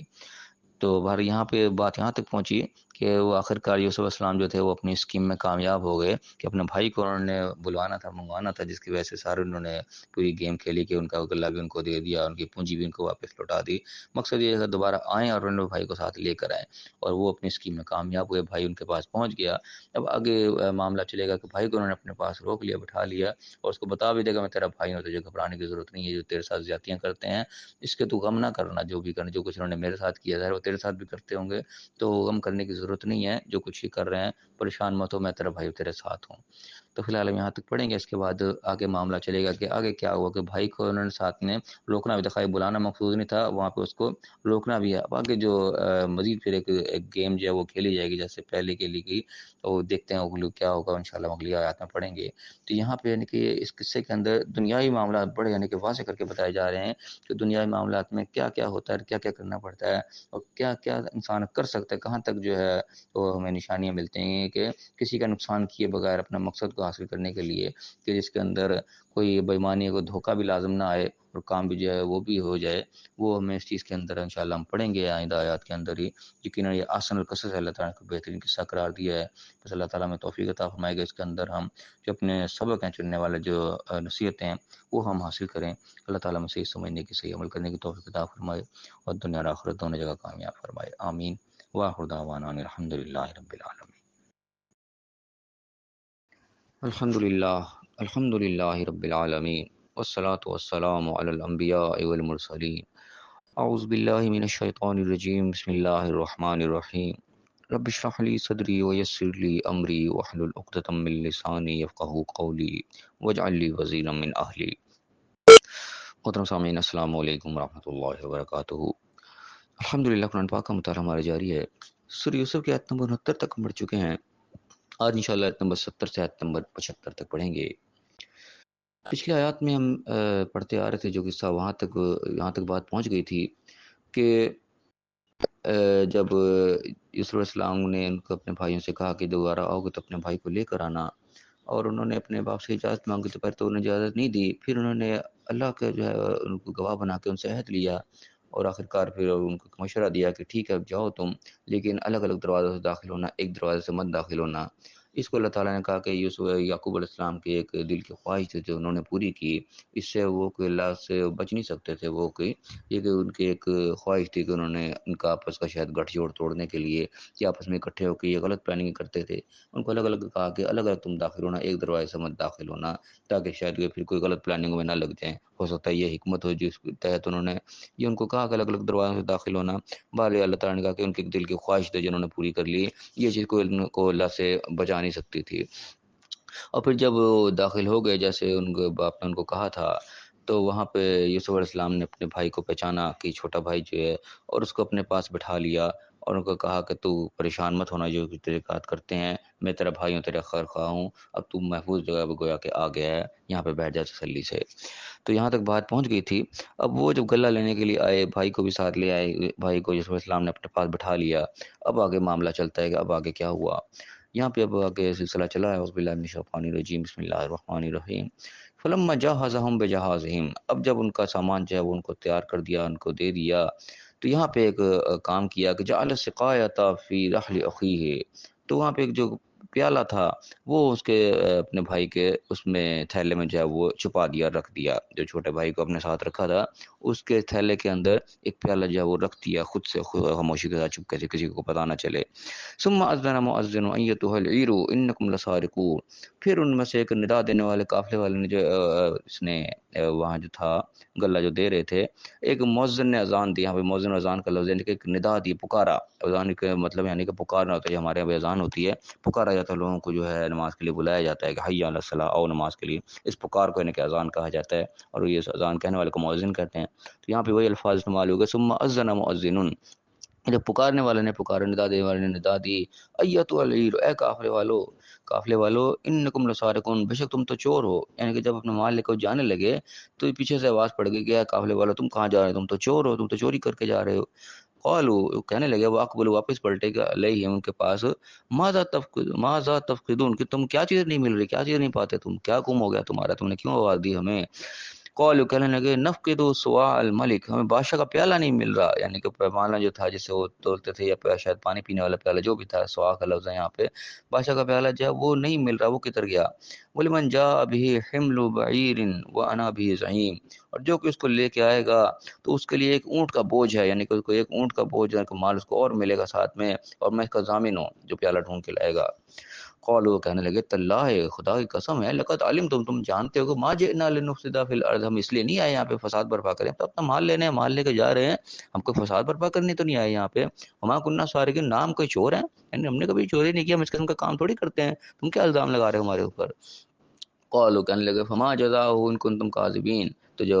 پکارنے والا تو کہنے لگا کہ اگر تم جھوٹے نکلے تو پھر بتاؤ تمہاری کیا جزا ہوگی، کیا بدلہ ہوگا تمہارے اس چیز کا، یعنی کہ تم جھوٹ بول رہے ہو، چوری بھی تم نے کی، اوپر سے مان نہیں رہے، اگر تم جھوٹے نکلے تو بتاؤ پھر کیا جزا ہے تمہاری، کیا سزا ہے۔ قالوا جزاؤہ من وجد فی رحلہ فہو جزاؤہ، تو کہنے لگے ٹھیک ہے، اس کا بدلہ یہی ہے کہ جس کے پاس وہ چیز ملے گی، سامان ملے گا، وہی اس کا بدلہ ہوگا، یعنی کہ وہی اس کے بدلے میں غلام بن جائے گا، جو چور ثابت ہوگا وہی پکڑا جائے گا، یہاں پہ وہ غلام بن جائے گا، یہی ہے۔ کذالک نجزی الظالمین، ہم تو، ہمارے ہاں تو ظالموں کو یہی سزا دی جاتی ہے، یعنی کہ ہمارے یہی قانون ہے، جن کے بعد چوری برآمد ہو جاتی ہے بس وہی پہ اس کے بدلہ ہوتا ہے، وہی اس کا غلام بن جاتا ہے پھر۔ اب یہاں پہ جو ہے بات ہے کہ یہاں تک پہنچی کہ یہاں پہ ایک تدبیر جو ہو گیا کہ ایک ہیلا کیا جا رہا ہے یہاں پہ اوپر، اپنے بھائی کو روکنے کے لیے۔ ان کے بھائی جو بلوایا تھا اس کا مقصد تھا کہ اس کو گھر سے بلوانا ایک ضروری تھا، اس کے لیے ہیلا کیا گیا کہ ان کی پونجی جو واپس ان تک لوٹائی گئی تاکہ وہ واپس آئیں ضرور، ان کو ایک لالچ دیا گیا کہ اگر بھائی مان بھی ہوں گے تو لالچ میں دوبارہ آئیں گے، ایماندار ہوں گے تو پیسے دینے کے لیے واپس آئیں گے ضرور، اپنے بھائی کو لے کر آئیں گے لازمی۔ تو وہاں پہ کہ ہیلا کیا گیا کہ پونجی جو ہے وہ ان کا مال جو تھا انہی کے مال میں رکھ کے ان کو واپس لوٹا دیا گیا تاکہ وہ واپس آئیں۔ اب آ گئے یہاں پہ، ایک اسکیم تو پوری ہو گئی کہ بھائی کو لے بھی آئے، اب یہاں پہ ایک دوسرا ہلا کیا جا رہا ہے یہاں پہ کہ بھائی کو جس کو لے کے آئے، چھوٹے بھائی کو جس کو بلوایا، اس کو یہاں پر روکنا مقصود تھا، اس کو واپس چلا جاتا تو ساری گیم جو ہے وہ پورے جو ایک مقصد حاصل کرنا تھا وہ پورا نہ ہوتا۔ اب اس کو روکنے کے لیے اس کے علاوہ اور کوئی چارہ نہیں تھا، ہم اگلے آیت کے اندر ہم پڑھیں گے کہ اس کو روکنا ضرور مقصود تھا، اس کو روکنے کے لیے یہاں پہ ایک یہ گیم کھیلی گئی کہ اس کے پیالے کے اس کے اندر جو اس کا تھیلا تھا، بورا تھا، جو بھی تھا، اس کے اندر ایک پیالہ چھپا دیا گیا، اور اس پیالے کے اوپر جو ہے سمجھو کہ ایک طرح کا چوری کا ایک الزام لگایا گیا، تم نے چوری کیا، تم نے پیالہ چھپایا، حالانکہ پیالہ خود رکھا تھا۔ اب وہاں پہ جو ہے آواز جب دی گئی، انہیں سے بلوایا گیا، بتاؤ تم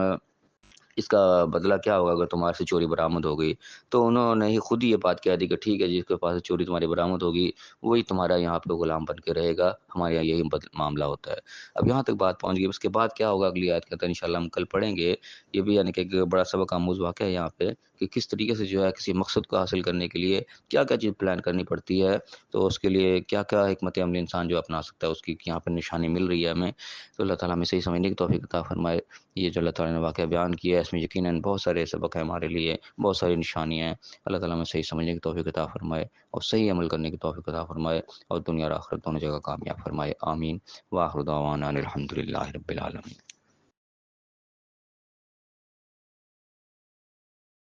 الحمد للہ رب العالمین والصلاة والسلام علی الانبیاء والمرسلین اعوذ باللہ من الشیطان الرجیم بسم اللہ الرحمن الرحیم رب اشرح لی صدری ویسر لی امری واحلل عقدۃ من لسانی یفقہوا قولی واجعل لی وزیرا من اہلی۔ محترم سامعین، السلام علیکم ورحمۃ اللہ وبرکاتہ۔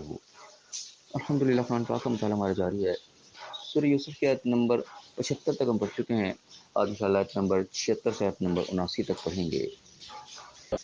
یوسف علیہ السلام کا قصہ چل رہا ہے اور بات یہاں تک پہنچی تھی، کل کی آیات میں ہم نے پڑھا تھا کہ یوسف علیہ السلام کا بھائی جب ان کے پاس آ گیا، وہ جو انہوں نے ایک تدبیر چلی تھی کہ ان کی پونجیوں کو واپس لوٹا دی، وہ تدبیر آخر کامیاب ہوئی۔ یوسف علیہ السلام کا بھائی ان کے پاس آ گیا اور انہوں نے اس کو اپنے پاس بٹھایا، اور اس کے بعد ایک اگلی تدبیر یہاں پہ چلی کہ اب اس کو بھائی کو بلوا کے اس کو یہاں روکنا بھی لازم تھا، اس کو ٹھہرانا ضروری تھا۔ اس کے لیے ایک تدبیر یہ چلی گئی کہ جو ان کا سامان تیار کیا گیا اور جو کچھ وہ لینے آئے تھے غلہ وغیرہ، اس کے اندر ایک چوری کا الزام اس طرح کا لگایا گیا۔ ایک پیالہ جو ہے وہ اس کے اندر چھپا دیا گیا، اور جب وہ جانے لگے تو ان کے بعد یہ کہ اوے قافلے والو، تم تو چور ہو۔ وہ پوچھنے لگے کیا چیز تمہیں نہیں مل رہی؟ ان کا جی بادشاہ کا پیالہ نہیں مل رہا، جو اس پہ وہ پیمانہ تھا یا وہ پیالہ تھا پانی پینے والا، وہ نہیں مل رہا۔ جو لے کے آئے گا ہم اس کو ایک اونٹ کا بوجھ اور دیں گے، ایک اور مریض کو غلہ دیں گے جو ڈھونڈ کے دے گا۔ تو انہوں نے کہا بھائی تم جانتے ہو ہم تو یہاں کو فساد پھیلانے نہیں آئے، نہ ہم کوئی چور ہیں۔ تو انہوں نے کہا کہ اگر تم واقعی جھوٹے نکلے ہوئے، تم چور نکلے، بتاؤ کیا جزا ہوگی اگر تم جھوٹ بول رہے ہو تو انہوں نے خود ہی کہہ دیا بھائیوں نے کہ ٹھیک ہے، جس کی جزا وہی ہوگی، جس سے وہ چیز برآمد ہوگی وہی اس کے بدلے میں غلام بنے گا، وہی وہاں پہ رہے گا۔ تو یہ بات جا کے وہاں پہ طے ہو گئی۔ اس کے بعد اگلی آیت پہ ہم پڑھیں گے کہ اب یہاں پہ کیا ہوا۔ اعوذ باللہ من الشیطان الرجیم، بسم اللہ الرحمن الرحیم۔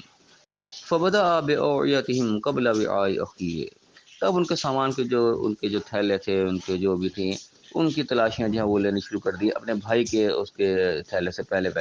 یعنی کہ بھائی کے تھیلے کو بعد میں رکھا، پہلے ان کے تھیلوں سے جو تلاشیاں شروع کیں۔ ثم استخرجها من وعاء اخیہ، پھر اس کو اپنے بھائی کے تھیلے میں سے اس کو نکال لیا، برآمد کر لیا۔ یعنی کہ پیالہ جو اپنے بھائی کے تھیلے میں چھپایا تھا، وہ بعد کے بھائی کے تھیلے کو بعد میں ٹٹولا، پہلے ان کے تھیلے کو تلاشی لی، ان میں سے نہیں نکلا، پھر آخرکار بھائی کے تھیلے میں سے وہ نکل آیا جس میں رکھا تھا۔ اب اللہ تعالیٰ فرمایا کہ کذالک کدنا لیوسف،